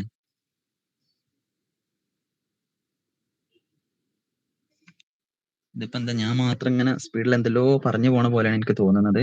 നിങ്ങളെല്ലാവരും മനസ്സിലാക്കേണ്ടതാണ് ഞാൻ വിചാരിക്കുന്നത്. അപ്പോൾ ഇനി നെക്സ്റ്റ് നമുക്ക് നിയോ ഫ്രൂയിഡിയൻ നോക്കാം. നിയോ ഫ്രൂയിഡിയൻ നോക്കുന്ന സമയത്ത് ഒരുപാട് ആളുകളുണ്ട് നിയോ ഫ്രൂയിഡിയൻ എന്നറിയപ്പെടുന്ന. ഇപ്പൊ എന്താണ് കാൾ യൂങ്, ആൽഫ്രഡ് അദ്ലർ, കാരൻ ഹോൺ എറിക്സൺ, അതുപോലെ തന്നെ സള്ളീവന്, എറിക് ഫ്രോം എന്നൊക്കെ പറയുന്ന ഒരുപാട് ആളുകളുണ്ട്. ഇപ്പൊ ഇവിടെ സാധാരണ ക്വസ്റ്റ്യൻ ചോദിക്കാറില്ലെങ്കിൽ കുറച്ചും കൂടെ വളരെ ഇമ്പോർട്ടന്റ് ആയിട്ടുള്ള ആളുകൾ കാൾ യൂങ്ങും അതുപോലെ തന്നെ ആൽഫ്രഡ് അദ്ലറാണ്. ആൽഫ്രഡ് അദ്ലറിനെ നോക്കുന്ന സമയത്ത് ആൽഫ്രഡ് അദ്ലർ എന്താണ് ഇൻഡിവിജ്വൽ സൈക്കോളജി ആണ്, ഫാദർ ഓഫ് ഇൻഡിവിജ്വൽ സൈക്കോളജി ആണ്. പിന്നെ നെക്സ്റ്റ് അപ്പൊ അത് നിങ്ങൾക്ക് എഴുതാൻ വേണ്ടി പറ്റും. പിന്നെ ആൽഫ്രഡ് അദ്ലർ പ്രൊപ്പോസ് ചെയ്ത മറ്റൊരു ഇമ്പോർട്ടന്റ് സാധനമാണ് ഇൻഫീരിയോറിറ്റി സുപ്പീരിയോറിറ്റി എന്ന് പറയുന്ന സാധനങ്ങൾ. ഈ ഇൻഫീരിയോറിറ്റി എന്താണ്, നമുക്ക് ഫിസിക്കൽ ഇൻഫീരിയോറിറ്റി ഉണ്ടാവാം, അതുപോലെ തന്നെ സൈക്കോളജിക്കൽ ഇൻഫീരിയോറിറ്റി ഉണ്ടാവാം എന്നുള്ള ആ ഒരു സാധനം പറയുന്നുണ്ട്. അതായത് നിങ്ങൾക്കറിയാം ഇൻഫീരിയോറിറ്റി എന്താണ്, നമുക്കൊരു ഇന്നഡക്കറ്റ് ആയിട്ടുള്ള ഒരു ഫീലിംഗ്, അഥവാ നമ്മൾ മലയാളത്തിൽ പറയുകയാണെന്നുണ്ടെങ്കിൽ എന്താണ് ഒരു അപകർഷതാ ബോധം ഉണ്ടാവുക എന്നുള്ളതാണ്. പിന്നെ അതുപോലെ തന്നെ സുപ്പീരിയോറിറ്റി എന്ന് പറഞ്ഞു കഴിഞ്ഞാൽ എന്താണ്, നമ്മൾ ആ ഒരു ഇൻഫീരിയോറിറ്റിയുടെ മുകളിൽ ഉണ്ടാകുന്ന നമ്മളെന്താണ് ഓവർ കമ്പസിഷനെയാണ് നമ്മളെന്താണ് കമ്പൻസേഷനെയാണ് നമ്മൾ സുപ്പീരിയോറിറ്റി എന്ന് പറയുന്നത്. നിങ്ങൾക്ക് അറിയാമെന്നാണ് ഞാൻ വിചാരിക്കുന്നത്. അപ്പോൾ ഇത് സാധാരണ മേജർ ആയിട്ട് ക്വസ്റ്റ്യൻ ചോദിക്കാറുള്ള ഒരു സാധനമാണ്. ഐ മീൻ ബാക്കിയുള്ള എല്ലാ ഫീൽഡിലും നമ്മൾ സൈക്കോളജിയിൽ ചോദിക്കാറുള്ള ഒരു ക്വസ്റ്റ്യൻ ആണ് ഈ ഒരു ഇൻഫീരിയോറിറ്റി സുപ്പീരിയോറിറ്റി. പിന്നെ അതുപോലെ തന്നെ നമ്മുടെ ആൽഫ്രഡ് അദ്ലറിന്റെ മറ്റൊരു സാധനമാണ് ബർത്ത് ഓർഡർ. അതായത് first born, second born, youngest, only child എന്നൊക്കെ പറയുന്ന, ഫസ്റ്റ് ബോണിന് ഇങ്ങനെയൊക്കെയാണ് അങ്ങനെയൊക്കെയാണെന്ന് പറയുന്ന ഒരുപാട് സാധനങ്ങളുണ്ട്. ഭയങ്കര അതോറിറ്റോറിയൻ ആണ്, ഹെൽപ്ഫുൾ ആണ്, അങ്ങനെ ഒരുപാട് സാധനങ്ങളാണ്. ഇപ്പൊ സെക്കൻഡ് ബോൺ കോമ്പറ്റീറ്റീവ് ആണ്, ആംബീഷ്യസ് ആണെന്നൊക്കെ പറയുന്നത്. ഞാൻ ഈ പറയുന്ന സാധനങ്ങൾ നിങ്ങൾ നോട്ട് ചെയ്ത് വെക്കുക. നിങ്ങൾ അതിനുശേഷം ടെക്സ്റ്റിൽ എന്ത് ചെയ്യുക, അത് മാത്രം ജസ്റ്റ് ഒന്ന് ഫോക്കസ് ചെയ്ത് നോക്കിയാൽ മതി. പിന്നെ യങ്ങസ്റ്റ് ആയിട്ടുള്ള ആളുകൾ എന്താണ് ഭയങ്കര റിസ്ക് ആണ്. നമുക്ക് തന്നെ അറിയാം നമ്മുടെ എന്താണ് വീട്ടിൽ ഏത് ടൈപ്പിലാണ് നമ്മൾ കാണുന്നത് എന്നുള്ളത് ജസ്റ്റ് ഒന്ന് മനസ്സിലാക്കിയാൽ മതി. പിന്നെ ഒള്ളി ചൈൽഡ് ആണെന്നുണ്ടെങ്കിൽ ഭയങ്കര ഓവർ പ്രൊട്ടക്റ്റഡ് ആയിരിക്കും. അപ്പോൾ ഭയങ്കര ഇൻഡിപെൻഡൻസിനൊക്കെ വേണ്ടി സ്ട്രഗിൾ ചെയ്യുന്ന ഒരാളായിരിക്കും ഒള്ളി ചൈൽഡ് ആയിട്ടുള്ള കുട്ടി. ഓക്കെ, അപ്പൊ ഇത്രയാണ് ആൽഫ്രഡ് അദ്ലറിന്റെ. ഇനി നമ്മൾ നെക്സ്റ്റ് ക്വസ്റ്റ്യൻ ആയിട്ടുള്ള യൂങ്ങിലേക്ക് വരികയാണെന്നുണ്ടെങ്കിൽ അനലറ്റിക്കൽ സൈക്കോളജിയുടെ ഫാദർ ഓഫ് അനലറ്റിക്കൽ സൈക്കോളജി ആണ് കാൾ യൂങ് എന്ന് പറയുന്നത്. കാൾ യൂങ്ങിന്റെ മെയിൻ ആയിട്ടുള്ള സാധനങ്ങളൊന്ന് കോൺഷ്യസ് ഈഗോ, അതുപോലെ തന്നെ പേഴ്സണൽ അൺകോൺഷ്യസ്, കളക്റ്റീവ് അൺകോൺഷ്യസ്. ഈ ഫ്രോയിഡും അതുപോലെ തന്നെ കാൾ യൂങ്ങും ഭയങ്കര ഫ്രണ്ട്സ് ആയിരുന്നു. അപ്പൊ അവർ തെറ്റുന്ന ഒരു സാധനം എന്ന് പറഞ്ഞു കഴിഞ്ഞാൽ ഈ ഒരു കളക്റ്റീവ് അൺകോൺഷ്യസിലാണ് അവർ തെറ്റുന്നത്. കാരണം ഫ്രോയിഡ് പ്രൊപ്പോസ് ചെയ്ത് എന്താണ് പേഴ്സണൽ അൺകോൺഷ്യസ്, എല്ലാവർക്കും അവരുടേതായ അൺകോൺഷ്യസിൽ എന്താണ് കുറെ സാധനങ്ങൾ ഉണ്ട്. അതായത് അവരുടെ ഇൻഡിവിജ്വൽ ആയിട്ട് അവർക്ക് ഉണ്ടായിട്ടുള്ള അൺകോൺഷ്യസ് സാധനങ്ങൾ നമുക്കുണ്ട്. നമുക്ക് ട്രോമാസ്, ചൈൽഡ്ഹുഡ് പ്രശ്നങ്ങൾ, സെക്ഷൽ അബ്യൂസ്, പാരന്റൽ നെഗ്ലക്ഷൻസ് എന്നൊക്കെ തുടങ്ങിയ ഒരുപാട് സാധനങ്ങൾ നമുക്കുണ്ടാകും. അത് നമ്മൾ എന്ത് ചെയ്യും, ഒരുപാട് പ്രശ്നങ്ങൾക്ക് കാരണമാകുന്നൊക്കെ ഫ്രോയിഡ് പറഞ്ഞു. അപ്പൊ ഈ ഒരു സമയത്ത് കാൾ യൂങ് എന്താ പറഞ്ഞത്, കളക്റ്റീവ് അൺകോൺഷ്യസ് അഥവാ യൂണിവേഴ്സലി എക്സ്പീരിയൻസ് ചെയ്തിട്ട് എല്ലാവർക്കും എന്തുണ്ടാവാറുണ്ട്, ഇങ്ങനത്തെ ചില സാധനങ്ങൾ. അതായത് കളക്റ്റീവായിട്ട് ഓരോ ഇൻഡിവിജ്വലിനല്ല എല്ലാവർക്കും എന്ത് ചെയ്യാറുണ്ട്, എല്ലാവർക്കും മീൻസ് ഒരേ സമയത്ത് കുറെ ആളുകൾ ഒരേ കാരണങ്ങൾ എന്ത് ചെയ്യാറുണ്ട്, അൺകോൺഷ്യസ്ലി ബാധിക്കാറുണ്ട്. ഇപ്പൊ മിത്ത്, അതുപോലെ തന്നെ ഓരോ സിമ്പിൾസ്. ഇതിന്റെ ഒരു എക്സാമ്പിൾ പറയുകയാണെന്നുണ്ടെങ്കിൽ ഇപ്പൊ നമ്മൾ ചില പ്രത്യേക കമ്മ്യൂണിറ്റിയിൽ പെട്ട ആളുകൾക്ക് അങ്ങനെ ഒരു പ്രശ്നം ഉണ്ടാവാറുണ്ട് എന്നൊക്കെ നമ്മൾ പറയാറുണ്ട്. അപ്പോൾ അതാണ് ഈ ഒരു കളക്റ്റീവ് അൺകോൺഷ്യസ് കൊണ്ട് ഉദ്ദേശിക്കുന്നത്. നമ്മൾ സാധാരണ കളക്റ്റീവ് അൺകോൺഷ്യസ്, പേഴ്സണൽ അൺകോൺഷ്യസ് അത്രേ പഠിക്കാറുള്ളൂ. കാരണം ഇതൊന്നും അത്ര വാലിഡ് ആയിട്ടുള്ള അല്ലെങ്കിൽ സയന്റിഫിക്കലി പ്രൂവ് ചെയ്തിട്ടുള്ള സാധനങ്ങളൊന്നല്ല ഈ ഫ്രൂയിഡിയൻസ് പറയുന്ന സാധനങ്ങൾ. ബട്ട് ഇവിടെ നിങ്ങൾ എന്ത് ചെയ്യുക, അത് എന്താണെന്ന് കൂടി ജസ്റ്റ് മനസ്സിലാക്കി വെക്കുക. അങ്ങനെ ഒരു ക്വസ്റ്റ്യൻ ചോദിക്കുന്ന സമയത്ത്, യൂങ്ങിനെ ചോദിക്കുന്ന സമയത്ത് ഈ സാധനങ്ങളൊക്കെ എഴുതുക എന്നുള്ളതാണ്. അതായത് പേഴ്സണൽ അൺകോൺഷ്യസും കളക്റ്റീവ് അൺകോൺഷ്യസും. നെക്സ്റ്റ്, കാൾ യൂങ്ങിന്റെ ഒരു ഇമ്പോർട്ടന്റ് ആയിട്ടുള്ള ഒരു സാധനമാണ്, റിയലി ഇമ്പോർട്ടന്റ് ആയിട്ടുള്ള ഒരു സാധനമാണ് ആർക്കിടൈപ്പ് എന്ന് പറയുന്നത്. എന്താണ്, കുറച്ച് ആർക്കിടൈപ്പുകൾ പറയുന്നുണ്ട്. ആനിമ, അനിമസ്, അതുപോലെ തന്നെ ഷാഡോ എന്ന് പറയുന്ന ഒരു 3 ആർക്കിടൈപ്പ് ഉണ്ട്. ഈ ആനിമ എന്ന് പറഞ്ഞു കഴിഞ്ഞാല്, അതായത് നമുക്കറിയാം, നമ്മൾ സാധാരണ പറയാൻ എന്താണ്, ഇപ്പൊ മെന്നിന് മെന്നിന്റെ ക്യാരക്ടർ ഉണ്ട്, ഫീമെയിലിന് ഫീമെയിലിന്റെ ക്യാരക്ടർ ഉണ്ട്. ബട്ട് അതിൽ നിന്ന് മാറിയിട്ട് എന്താണ്, മെന്നിന് എന്തുണ്ടാവാം, ഫീമെയിലിന്റെ ക്യാരക്ടർ അല്ലെങ്കിൽ സൈക്കിക്കൽ എന്താണ് ക്യാരക്ടേഴ്സ് എന്തുണ്ട്, മെന്നിന് ഫീമെയിലിന്റെ ഉണ്ട്, അതുപോലെ തന്നെ ഫീമെയിലിന് മെന്നിന്റെ ഉണ്ട് എന്നുള്ള ആ ഒരു സാധനമാണ് ഈ ഒരു അൺകോൺഷ്യസ് അല്ലെങ്കിൽ എന്താണ്, ഐ മീൻ സോറി, ആർക്കിടൈപ്പ് എന്ന് പറയുന്നത്. അതിനാണ് ആനിമ. അതുപോലെ തന്നെ ആനിമ എന്ന് പറഞ്ഞാൽ ഫെമിനൈൻ ക്യാരക്ടറിൻ മെന്ന്, പിന്നെ അതുപോലെ തന്നെ ആനിമസ് മാസ്കുലിൻ ക്യാരക്ടറിൻ വുമൺ. ആൻഡ് നെക്സ്റ്റ് ഒരു സാധനമാണ് ഷാഡോ. അതായത് ഓരോ ആളുകൾക്കും എന്താണ്, നമ്മുടെ ഒരു റിപ്രസ്ഡ് ആസ്പെക്ട് ഓഫ് പേഴ്സണാലിറ്റി ഉണ്ട് എന്നുള്ളതാണ് ഈ ഒരു ഷാഡോ എന്നുള്ളത് കൊണ്ട് ഉദ്ദേശിക്കുന്നത്. അപ്പോൾ ഇത്രയാണ് നിയോ ഫ്രൂയിഡൻസിന്റെ ഈ ഒരു ക്വസ്റ്റ്യൻസ് ചോദിക്കുന്നത്. പിന്നെ അതുപോലെ തന്നെ നെക്സ്റ്റ് യൂണിറ്റ് ആണ് ബിഹേവിയറിസം ആൻഡ് എന്താണ് നിയോ ബിഹേവിയറിസം എന്ന് പറയുന്നത്. പിന്നെ ഇത് കുറെ ആളുകളുണ്ട് കേട്ടോ. അതായത് എറിക് ഫ്രോം, അതുപോലെ തന്നെ എറിക്സന്, സുള്ളിവൻ എന്നൊക്കെ പറയുന്ന ഒരുപാട് ആളുകൾ എന്ത് ചെയ്യുന്നുണ്ട് ഈ ഒരു ഇതിൽ വരുന്നുണ്ട്, നിയോ ഫ്രൂയിഡിയനിൽ വരുന്നുണ്ട്. ഓക്കെ, ഇനി നെക്സ്റ്റ് നമ്മൾ നോക്കുകയാണെന്നുണ്ടെങ്കിൽ നമ്മുടെ ബിഹേവിയറിസം ആണ്. അതുപോലെ തന്നെ നിയോ ബിഹേവിയറിസം. ബിഹേവിയറിസം എന്ന് പറഞ്ഞാൽ നിങ്ങൾക്ക് അറിയാം എന്താണ്, ഒബ്സർവബിൾ ബിഹേവിയർ അല്ലെങ്കിൽ എക്സ്പെരിമെന്റൽ സ്റ്റിമുലസിനെ കുറിച്ച് മാത്രം നമ്മൾ പഠിക്കുന്നതിനെയാണ്. അതായത് അതെങ്ങനെയൊക്കെയാണ് നമ്മൾ എൻവിറോൺമെന്റൽ സ്റ്റിമുലസ് എങ്ങനെയൊക്കെയാണ് നമ്മുടെ ബിഹേവിയറിനെ ബാധിക്കുന്നത്. അതായത് ബിഹേവിയറിനെ നമുക്ക് കാണാൻ പറ്റുന്ന ഒബ്സർവബിൾ ആയിട്ടുള്ള സാധനത്തെ മാത്രം പഠിക്കുക എന്നുള്ളതാണ് ഈ ഒരു ബിഹേവിയറിസം കൊണ്ട് ഉദ്ദേശിക്കുന്നത്. ഇതിന്റെ ഒരു ഫൗണ്ടർ ജോൺ ബി വാട്സൺ ആണ്. പിന്നെ എന്താ, psychology as the behaviourist view എന്ന് പറയുന്ന എന്ത് ചെയ്യുന്നുണ്ട്, പുസ്തകം പബ്ലിഷ് ചെയ്യുന്നുണ്ട്. അപ്പൊ അതൊക്കെ നിങ്ങൾ എന്ത് ചെയ്യുക, ജസ്റ്റ് ഒന്ന് നോട്ട് ചെയ്യാം. പിന്നെ ഇതിലെന്ത് ചെയ്യുന്നുണ്ട്, ഇതിന്റെ ഒരു ഒറിജിന് പറയുന്ന സമയത്ത് എന്താണ്, നമ്മളെ ഹിപ്പോക്രാറ്റ്, പിന്നെ അതുപോലെ തന്നെ കോംറ്റെ, ജോൺ ലോക്കിലേക്കൊക്കെ പോകുന്നുണ്ട്. അതൊക്കെ ജസ്റ്റ് നിങ്ങൾ എന്ത് ചെയ്താൽ നോട്ട് ചെയ്താൽ മതി. പിന്നെ അതുപോലെ തന്നെ ബിഹേവിയറിസത്തിൽ പെടുന്ന ആളാണ് പ്രഷ്യൻ സൈക്കോളജിസ്റ്റ് ആയിട്ടുള്ള ഇവാൻ പാവ്ലോവ്. ഇവാൻ പാവ്ലോവിന്റെ ക്ലാസിക്കൽ കണ്ടീഷനിങ്, ആ ഒരു എക്സ്പെരിമെന്റ് നിങ്ങൾക്ക് അറിയാമെന്നാണ് ഞാൻ വിചാരിക്കുന്നത്. Unconditioned stimulus, conditioned stimulus, unconditioned response, conditioned response. പിന്നെ അതുപോലെ തന്നെ എഡ്വാർഡ് തൊണ്ടേക്കിലാണ് എന്ത് ചെയ്യുന്നത്, ലോ ഓഫ് എഫക്റ്റ് കാര്യങ്ങളൊക്കെ വരുന്നത്. ഓക്കെ, അപ്പൊ ഇത്രയാണ് ബിഹേവിയറിസം. ഇതിൽ ചോദിക്കുന്നത് ബിഹേവിയറിസത്തിന്റെ ഒരു എവല്യൂഷൻ എങ്ങനെയൊക്കെയാണ്, കോൺട്രിബ്യൂഷൻസ് എന്തൊക്കെയാണ്, എല്ലാ ക്വസ്റ്റ്യൻസും അത് തന്നെയാണ്. പിന്നെ ഒരു ക്വസ്റ്റ്യൻ ചോദിക്കുന്നത് മെയിൻ ആയിട്ടുള്ളത് നമ്മൾ നേരത്തെ പറഞ്ഞതുപോലെ തന്നെ ക്രിറ്റിസിസം എന്തൊക്കെയായിരുന്നു എന്നുള്ളതാണ്. ഓക്കെ, പിന്നെ ഇതിൽ ഇത്രയും സാധനങ്ങളാണ് ഈ ഒരു ബിഹേവിയറിസത്തിലുമായിട്ട് ബന്ധപ്പെടുന്നത്. പിന്നെ അപ്ലൈഡ് ബിഹേവിയറിസം എന്ന് പറയുന്ന ഒരു കോൺസെപ്റ്റ് ഉണ്ട്. അതാണ് last question, discuss the relevance of behaviourism in contemporary time. അതായത് അപ്ലൈഡ് ബിഹേവിയർസ് എന്ന് പറഞ്ഞാൽ നമ്മളിപ്പോൾ ഇന്ന് യൂസ് ചെയ്യുന്ന അഡ്വർടൈസിങ്ങിലൊക്കെ എന്ത് ചെയ്യുന്നുണ്ട്, നമ്മൾ മാർക്കറ്റിംഗ് സൈക്കോളജിയിലൊക്കെ നമ്മൾ എന്ത് ചെയ്യുന്നുണ്ട്, ഈ ഒരു ബിഹേവിയറിസം യൂസ് ചെയ്യുന്നുണ്ട്. അതായത് ആളുകളുടെ ബിഹേവിയറിനെ എങ്ങനെ ചേഞ്ച് ചെയ്യാം, നമുക്ക് എങ്ങനെ മാറ്റിയെടുക്കാം എന്നുള്ള ഒരു സാധനമാണ് ഈ ഒരു അപ്ലൈഡ് ബിഹേവിയറിസം എന്നുള്ളത് കൊണ്ട് ഉദ്ദേശിക്കുന്നത്. ഓക്കെ, അപ്പൊ ഇവരുടെ ഒരു മെയിൻ ക്രിറ്റിസം എന്ന് പറഞ്ഞു കഴിഞ്ഞാൽ ഇവർ ബയോളജി എന്ത് ചെയ്തിട്ടുണ്ട്, ഇഗ്നോർ ചെയ്തിട്ടുണ്ട്. അതായത് എന്താണ്, ജെനറ്റിക്സ് ഇൻഫ്ലുവൻസ് ഒന്നും ഇല്ല. ഏതൊരു മനുഷ്യനും എന്തൊരു കാര്യം ചെയ്യണമെന്നുണ്ടെങ്കിൽ അയാൾ എന്താണ്, അയാളുടെ ജെനറ്റിക്സ് ഒന്നുമല്ല, അയാളെ എങ്ങനെയാണോ എൻവിറോൺമെന്റ് എങ്ങനെയാണോ അയാളെ അതിലേക്ക് നയിക്കുന്നത് അല്ലെങ്കിൽ അയാളെ ബാധിക്കുന്നത്, അതനുസരിച്ചാണ് ഏതൊരു മനുഷ്യനും ഏതൊരു കാര്യം ചെയ്യാന്ന് പറയുന്ന ടൈപ്പ് ഓഫ് സാധനമായിരുന്നു അവർ പ്രൊപ്പോസ് ചെയ്തിട്ടുള്ളത്. പിന്നെ അതുപോലെ തന്നെ ഭയങ്കര റിഡക്ഷനിസ്റ്റുകളായിരുന്നു. അതായത് മെന്റൽ പ്രോസസ്സിനെ കംപ്ലീറ്റ് എന്ത് ചെയ്തിട്ടുണ്ട്, ഇഗ്നോർ ചെയ്തിട്ടുണ്ട്. കംപ്ലീറ്റ് എന്ത് ചെയ്തു, കൊഗ്നേറ്റീവ് പ്രോസസ്സിനൊക്കെ കംപ്ലീറ്റ് ഇഗ്നോർ ചെയ്തു. എന്തിൽ മാത്രം ഫോക്കസ് ചെയ്തു, ബിഹേവിയറൽ ആക്ടിവിറ്റീസിൽ മാത്രം ഫോക്കസ് ചെയ്തു. ഓക്കെ, അപ്പം ഇതാണ് ഇതിന്റെ ഒരു മെയിൻ സാധനം. പിന്നെ ഈ ഒരു ഫ്രീ വില്ലിന്റെ വിഷയമൊക്കെ ഇവിടെ വരുന്നുണ്ട്. മനുഷ്യന് ഫ്രീ വില്ല് ഉണ്ടായിരുന്നോ ഇല്ല എന്നൊക്കെയുള്ള ചോദിക്കുന്ന ഒരു ക്വസ്റ്റ്യൻ ഒക്കെ ഇവിടെയാണ് വരുന്നത്. പിന്നെ നിയോ ബിഹേവിയറിസ്റ്റ് നോക്കുകയാണെന്നുണ്ടെങ്കിൽ ഈ ഒരു സാധനങ്ങൾ തന്നെയാണ് വരുന്നത്. ഇതിൽ വരുന്ന മറ്റു കുറച്ച് സാധനങ്ങൾ എന്ന് പറഞ്ഞു കഴിഞ്ഞാൽ നിങ്ങൾ എന്താണ്, ഈ ഓപ്പറേഷനിസം, ആ ഒരു സാധനങ്ങളൊക്കെ എന്താന്ന് ജസ്റ്റ് നോക്കണം. പിന്നെ അതുപോലെ തന്നെ എഡ്വാർഡ് ടോൾമാൻ വരുന്നുണ്ട്, ലാറ്റൻ ലേണിംഗ്, കോഗ്നേറ്റീവ് മാപ്പിംഗ്. പിന്നെ ബി എഫ് സ്കിന്നർ വരുന്നുണ്ട്, ഓപ്പാരന്റ് കണ്ടീഷനിങ്. ഇതൊക്കെ നിയോ ബിഹേവിയറിസ്റ്റുകളാണ്. അപ്പോൾ അതുപോലെ തന്നെ റീഎൻഫോഴ്സ്മെന്റ് സ്കെഡ്യൂൾസ് ഏതൊക്കെയാണ്, ഇതൊക്കെ ജസ്റ്റ് നിങ്ങൾ എന്ത് ചെയ്യുക, ഒന്ന് നോട്ട് ചെയ്ത് വെക്കാം. ഇതൊക്കെയാണ് ഇതിൽ ഈ ഒരു ചാപ്റ്ററിൽ അല്ലെങ്കിൽ ബിഹേവിയറിസത്തിൽ ഇമ്പോർട്ടന്റ് ആയിട്ട് വരുന്നത്. ഓക്കെ, ഇനി നെക്സ്റ്റ് യൂണിറ്റ് ഗസ്റ്റാൾട്ട് സൈക്കോളജി ആണ്. ഗസ്റ്റാൾട്ട് സൈക്കോളജി എന്താണ്, നമുക്ക് എല്ലാവർക്കും അറിയുന്ന സെയിം സാധനമാണ്. നമുക്കറിയാം എന്താണ്, ഇപ്പൊ മാക്സ് വെർത്തീമർ, അതുപോലെ തന്നെ ഗോൾഫ് ഗാൻ കൊഹ്ലർ, കോഫ്ക, ഇവരൊക്കെയാണ് ഈ ഒരു 3 ആളുകളാണ് ഇതിന്റെ കീ ആയിട്ടുള്ള ഫിഗേഴ്സ് എന്ന് പറയുന്നത്. പിന്നെ എന്താണ് the whole is greater than the sum of his parts എന്നുള്ള, അതായത് ഒരു കാര്യത്തെ നമ്മൾ നോക്കുന്ന സമയത്ത് അതിന്റെ വോളിനെയാണ് നോക്കേണ്ടത്, അതിന്റെ സമ്മിനെ നോക്കുന്നതിനേക്കാളും ആ ഒരു കംപ്ലീറ്റ് ആയിട്ട് നോക്കുന്ന സമയത്ത് ആണ് നമ്മളൊരു കാര്യം നമുക്ക് മനസ്സിലാവുക എന്നുള്ളതാണ് ഈ ഒരു ഗസ്റ്റാൾട്ട് സൈക്കോളജി. അപ്പൊ ഇതിലുള്ളത് എന്താണ് ഗസ്റ്റാൾട്ട് സൈക്കോളജിന്റെ കോൺട്രിബ്യൂഷൻസ് ലേണിംഗിലും മെമ്മറിയിലും തിങ്കിങ്ങിലൊക്കെ എങ്ങനെയാണ്, പിന്നെ അതുപോലെ തന്നെ ബേസിക് പ്രിൻസിപ്പിൾസ് എന്താണ്, പിന്നെ അതിൽ വരുന്ന കുറച്ച് സാധനങ്ങളാണ് ഈ isomorphism, field theory, vector psychology, അതുപോലെ തന്നെ ക്രിറ്റിസിസം ഓഫ് ഗസ്റ്റാൾട്ട് സൈക്കോളജി. ഇതൊരു ഈസി ആയിട്ടുള്ള ചാപ്റ്റർ ആണ്, എന്തായാലും ക്വസ്റ്റ്യൻ ചോദിക്കുന്നുള്ള കാര്യം നിർബന്ധമാണ്. അപ്പൊ ബേസിക് പ്രിൻസിപ്പിൾസ് എഴുതുമ്പോ നമ്മൾ ലേണിംഗും മെമ്മറി ഒക്കെ എഴുതണോ? എങ്ങനെയായിരുന്നു? Basic principles of gestalt psychology പറയുമ്പോൾ നമ്മൾ ലേണിംഗും മെമ്മറി ഒക്കെ എഴുതണോ? അതായത് നമ്മൾ ഈ ലേണിങ്ങിലൊക്കെ എങ്ങനെയാണ് ഈ അതായത് ഇവിടെ ചോദിക്കുന്ന ക്വസ്റ്റ്യൻ എന്താ വെച്ചാല് എങ്ങനെയായിരുന്നു നമ്മൾ ഇതിന്റെ കോൺട്രിബ്യൂഷൻസ്, അതായത് ലേണിങ്ങിലും മെമ്മറിയിലും തിങ്കിങ്ങിലൊക്കെ എങ്ങനെയാണ് നമ്മൾ ഇതിന്റെ കോൺട്രിബ്യൂഷൻസ് വരുന്നതാണ്. അപ്പൊ നിങ്ങൾ അവിടെ മെയിൻ ആയിട്ട് നോക്കേണ്ടത് ലോ ഓഫ് ഗസ്റ്റാൾട്ട് അല്ലെങ്കിൽ പ്രിൻസിപ്പിൾസ് ഓഫ് ഗസ്റ്റാൾട്ട് സൈക്കോളജികളുണ്ട്. അതായത് നമ്മൾ എങ്ങനെ ചിന്തിക്കുന്നു, നമ്മൾ എങ്ങനെ കാണുന്നു, നമ്മൾ എങ്ങനെ വായിക്കുന്നു എന്നുള്ളത് തന്നെയാണ് ഈ ഒരു ലോ ഓഫ് പെർസെപ്ച്വൽ ഓർഗനൈസേഷൻ എന്ന് പറയുന്ന ഒരു സാധനം. അതായത് ഇപ്പോൾ എന്താണ് law of similarity, law of pragnanz, law of proximity, continuity, closure, common figure, എന്താണെന്ന് ഇപ്പൊ ഞാനിപ്പോ ഡിഫൈൻ ചെയ്യുന്നില്ല, നിങ്ങൾ ജസ്റ്റ് ഇത് നോക്കിയാൽ മതി. അപ്പൊ ആ ഒരു സാധനങ്ങളൊക്കെയാണ് യഥാർത്ഥത്തിൽ അവിടെ എഴുതേണ്ടത്. അതായത് ബേസിക് ആയിട്ടുള്ള പ്രിൻസിപ്പിൾസിൽ തന്നെയാണ് അതൊക്കെ പെടുന്നത്. ഓക്കെ, ഈ ഒരു സാധനങ്ങളൊക്കെ പറയുന്നത് നമ്മൾ എങ്ങനെയാണ് ചിന്തിക്കുന്നത്, നമ്മൾ എങ്ങനെയാണ് കാണുന്നത്, നമ്മൾ എങ്ങനെയാണ് പഠിക്കുന്നത് എന്നുള്ളതാണ് യഥാർത്ഥത്തിൽ ഒരു ഗസ്റ്റാൾട്ട് സൈക്കോളജി കൊണ്ട് ഉദ്ദേശിക്കുന്നത്. ഓക്കെ, അപ്പൊ നിങ്ങളൊരു ക്വസ്റ്റ്യൻ ചോദിച്ചു കഴിഞ്ഞാൽ നിങ്ങൾ എന്ത് ചെയ്യുക, മാക്സിമം എല്ലാം ഉൾക്കൊള്ളിച്ചുകൊണ്ട് എഴുതാൻ വേണ്ടി നോക്കുക എന്നുള്ളതാണ്. പിന്നെ ഈ ലേണിങ്ങിലും തിങ്കിങ്ങിലും ഒക്കെ വരുന്ന ഒരു സാധനം എന്ന് പറഞ്ഞു കഴിഞ്ഞാൽ ഒന്ന് ഈ ഒരു ഇതിന്റെ 3 ഫോൾഡർമാരെ ഞാൻ പറഞ്ഞു, അതായത് കൊഹ്ലർ, കോഫ്ക, പിന്നെ അതുപോലെ തന്നെ മാക്സ് വെർത്തിമർ.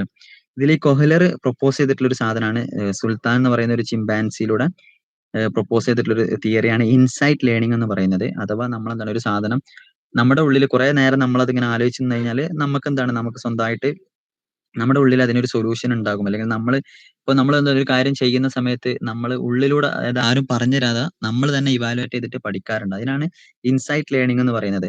അതിലെന്ത് ചെയ്യുന്നുണ്ട്, ആഹാ മൊമെന്റ്, അതായത് നമ്മളിങ്ങനെ ആലോചിച്ച് പെട്ടെന്ന് നമുക്കൊരു സൊല്യൂഷൻ വരാറുണ്ടല്ലോ, നമ്മൾ യുറേക്ക മൊമെന്റ്, ആഹാ മൊമെന്റ് എന്നൊക്കെ പറയുന്ന. അപ്പൊ അതാണ് ലേണിംഗിൽ വരുന്നത്. അപ്പൊ ലേണിംഗ് എഴുതുകയാണെന്നുണ്ടെങ്കിൽ നിങ്ങൾ എന്ത് ചെയ്യണം, ഇൻസൈറ്റ് ലേണിംഗ് ഫോക്കസ് ചെയ്യണം, അതുപോലെ തന്നെ നമ്മുടെ കൊഹ്ലറിനെ ഫോക്കസ് ചെയ്യണം എന്നുള്ളതാണ്. ഓക്കെ, അപ്പൊ ഇത്രയാണ് ഈ ഒരു സാധനത്തിലുള്ളത്, ഗസ്റ്റാൾട്ട് സൈക്കോളജിയിലുള്ളത്. പിന്നെ ഇതിൽ ഫീൽഡ് തിയറി പറയുന്നുണ്ട്. എന്താണ് നമ്മുടെ കേർട്ട് ലെവിന്റെ ഫീൽഡ് തിയറി. ആരായിരുന്നു കേർട്ട് ലെവിൻ എന്ന് ജസ്റ്റ് ആരെങ്കിലും ഒന്ന് പറയാം?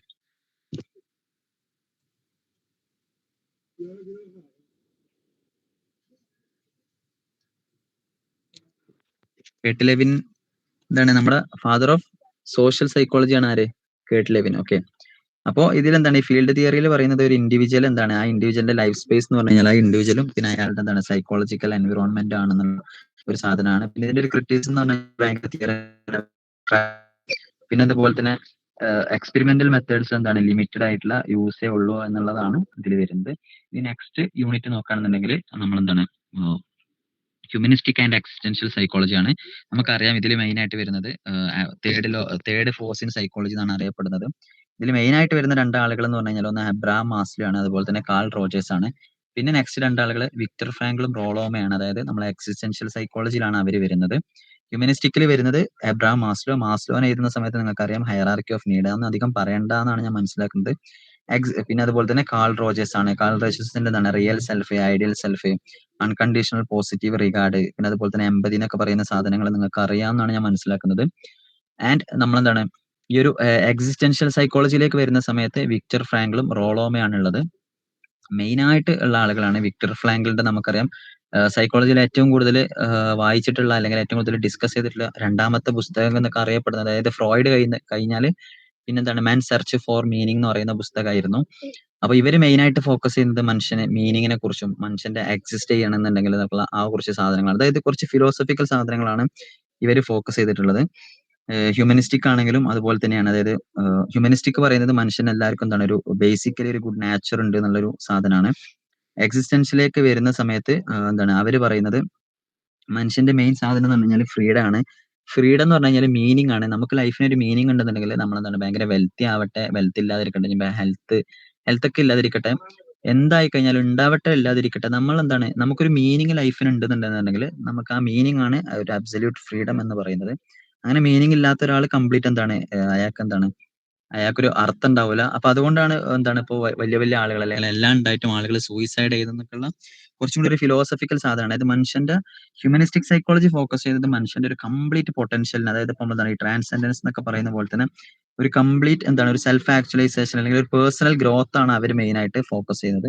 ഇപ്പൊ രണ്ടും ഓൾമോസ്റ്റ് ഒരേ ഒരു ആസ്പെക്റ്റിൽ വരുന്ന സാധനങ്ങളാണ്. ഓക്കെ, അപ്പൊ ഇത്രയാണ് ഇതിലുള്ളത്. ഇതിലാണ് ഫ്രീ വില്ല്, അതുപോലെ തന്നെ പേഴ്സണൽ മീനിങ്, കുറച്ച് സാധനങ്ങളൊക്കെ ഇതിൽ വരുന്നത്. അതുപോലെ തന്നെ പോസിറ്റീവ് സൈക്കോളജി, മനുഷ്യന്റെ എന്താണ് പർപ്പസ്, സെൽഫ് അവയർനെസ് എന്നൊക്കെ പറയുന്ന കുറച്ച് സാധനങ്ങളാണ് ഇതിൽ വരുന്നത്. ഓക്കെ, ഞാനതാണ് ഇത് ഡീറ്റെയിൽ ആയിട്ട് പറയാത്തത്.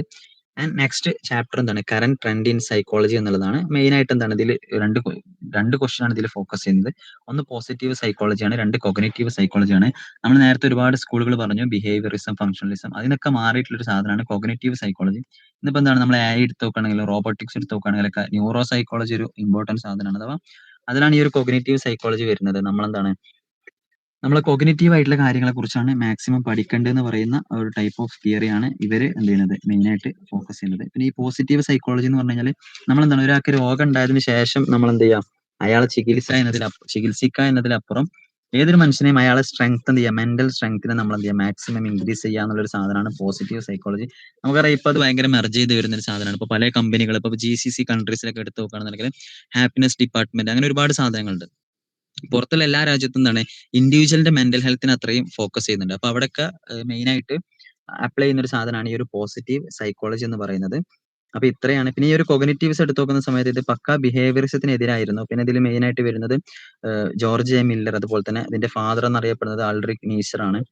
അപ്പൊ അതൊക്കെ നിങ്ങൾ എന്ത് ചെയ്യുക, ഇമ്പോർട്ടന്റ് ആയിട്ട് മനസ്സിലാക്കുക. പിന്നെ നമുക്കറിയാം ഇൻഫർമേഷൻ പ്രോസസിംഗ് മോഡൽ ഉണ്ട്, അതായത് നമ്മുടെ short time memory, long time memory, attention, retrieval എന്നൊക്കെ പറയുന്ന സാധനങ്ങൾ, അതൊക്കെ ജസ്റ്റ് എന്ത് ചെയ്യുക ഒന്ന് നോക്കാം. ഓക്കെ, അപ്പൊ ഇത്രയാണ് ഇതിൽ വരുന്നത്. പിന്നെ ഒരു നെക്സ്റ്റ് സാധനം എന്ന് പറഞ്ഞു കഴിഞ്ഞാൽ നിങ്ങൾക്കറിയാം വില്ല് ടു മീനിങ്, സോറി, ഇതിൽ വരുന്ന ഈ ഫെമിനിസ്റ്റ് ഒക്കെ വരുന്നുണ്ട്. അതായത് നമ്മൾ എന്താണ് ഫെമിനിസ്റ്റ് അപ്രോച്ച് വരുന്നത് ഈ ഒരു ഏരിയയിലാണ്.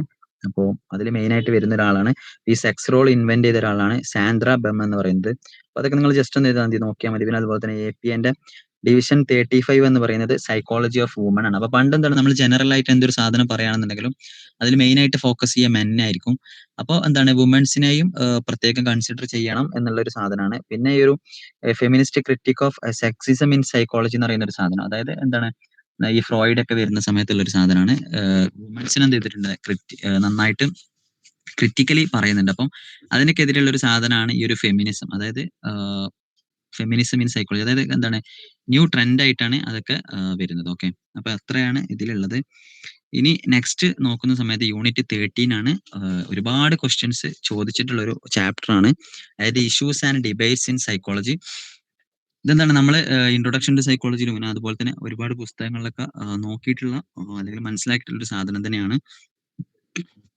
ഞാൻ എന്ത് ചെയ്യാം പെട്ടെന്ന് പറഞ്ഞു പോവാം. അതിൽ first question nature versus nurture debate ആണ്. പിന്നെ അതുപോലെ തന്നെ ഫ്രീ വിൽ ഡിറ്റർമിനിസം ഡിബേറ്റ്. പിന്നെ നെക്സ്റ്റ് നോക്കുകയാണെന്നുണ്ടെങ്കിൽ ഒക്കെ ഓൾമോസ്റ്റ് എന്താണ് സെയിം സാധനങ്ങൾ തന്നെയാണ്. പിന്നെ ഇൻഡിവിജ്വൽ ആൻഡ് സൊസൈറ്റി, പിന്നെ അതുപോലെ തന്നെ കൺസ്ട്രക്ഷനിസം. ഓക്കെ, അപ്പോൾ ഏകദേശം സാധനങ്ങൾ അടിയിൽ വരുന്ന ക്വസ്റ്റ്യൻസ് ഒക്കെ അത് തന്നെയാണ്.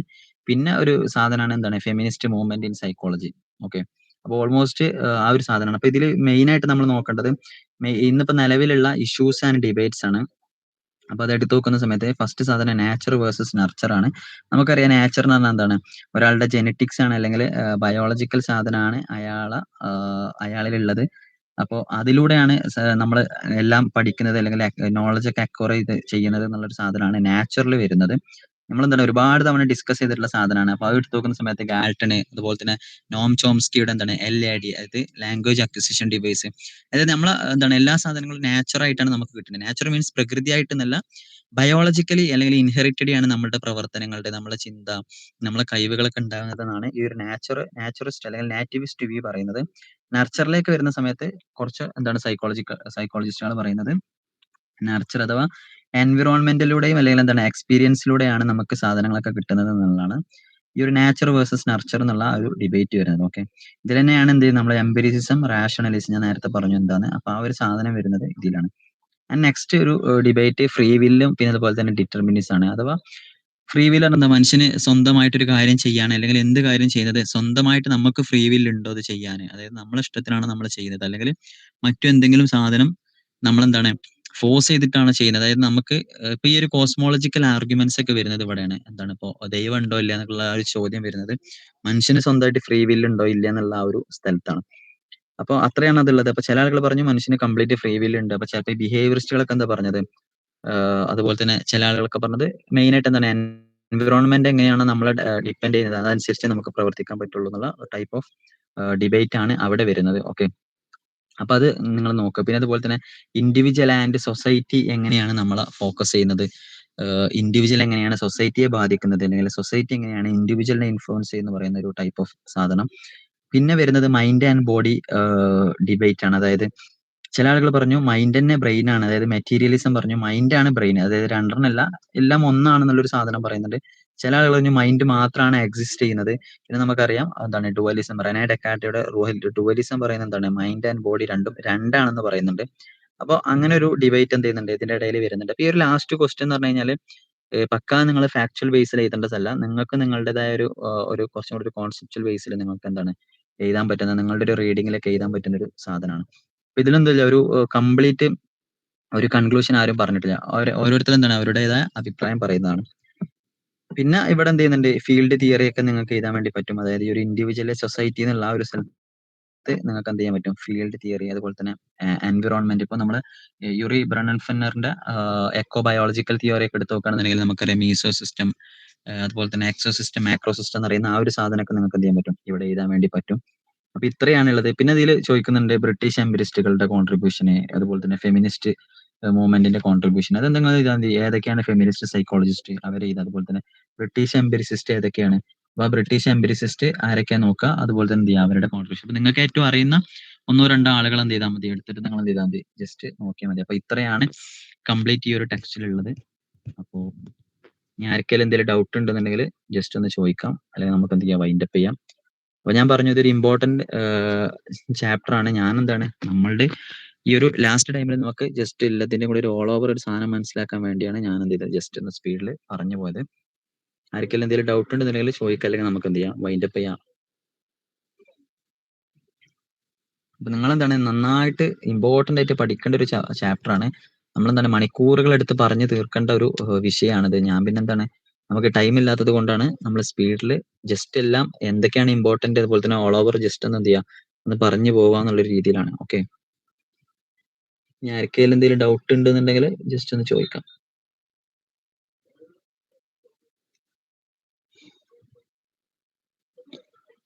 ആർക്കെങ്കിലും എന്തെങ്കിലും ഡൗട്ട് ഉണ്ടോ?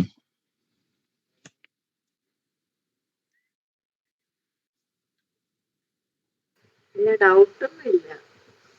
ഓക്കെ, നിങ്ങൾ എന്ത് ചെയ്താൽ മതി നമ്മള് ഇത്രയും സ്ഥിരമായിട്ട് സാധനങ്ങൾ. പഠിക്കുന്ന ചാപ്റ്ററല്ലേ. പക്ഷെ ഞാൻ പറഞ്ഞല്ലോ ഇത് എല്ലാം ഒരു കണക്റ്റഡ് സാധനമാണ്.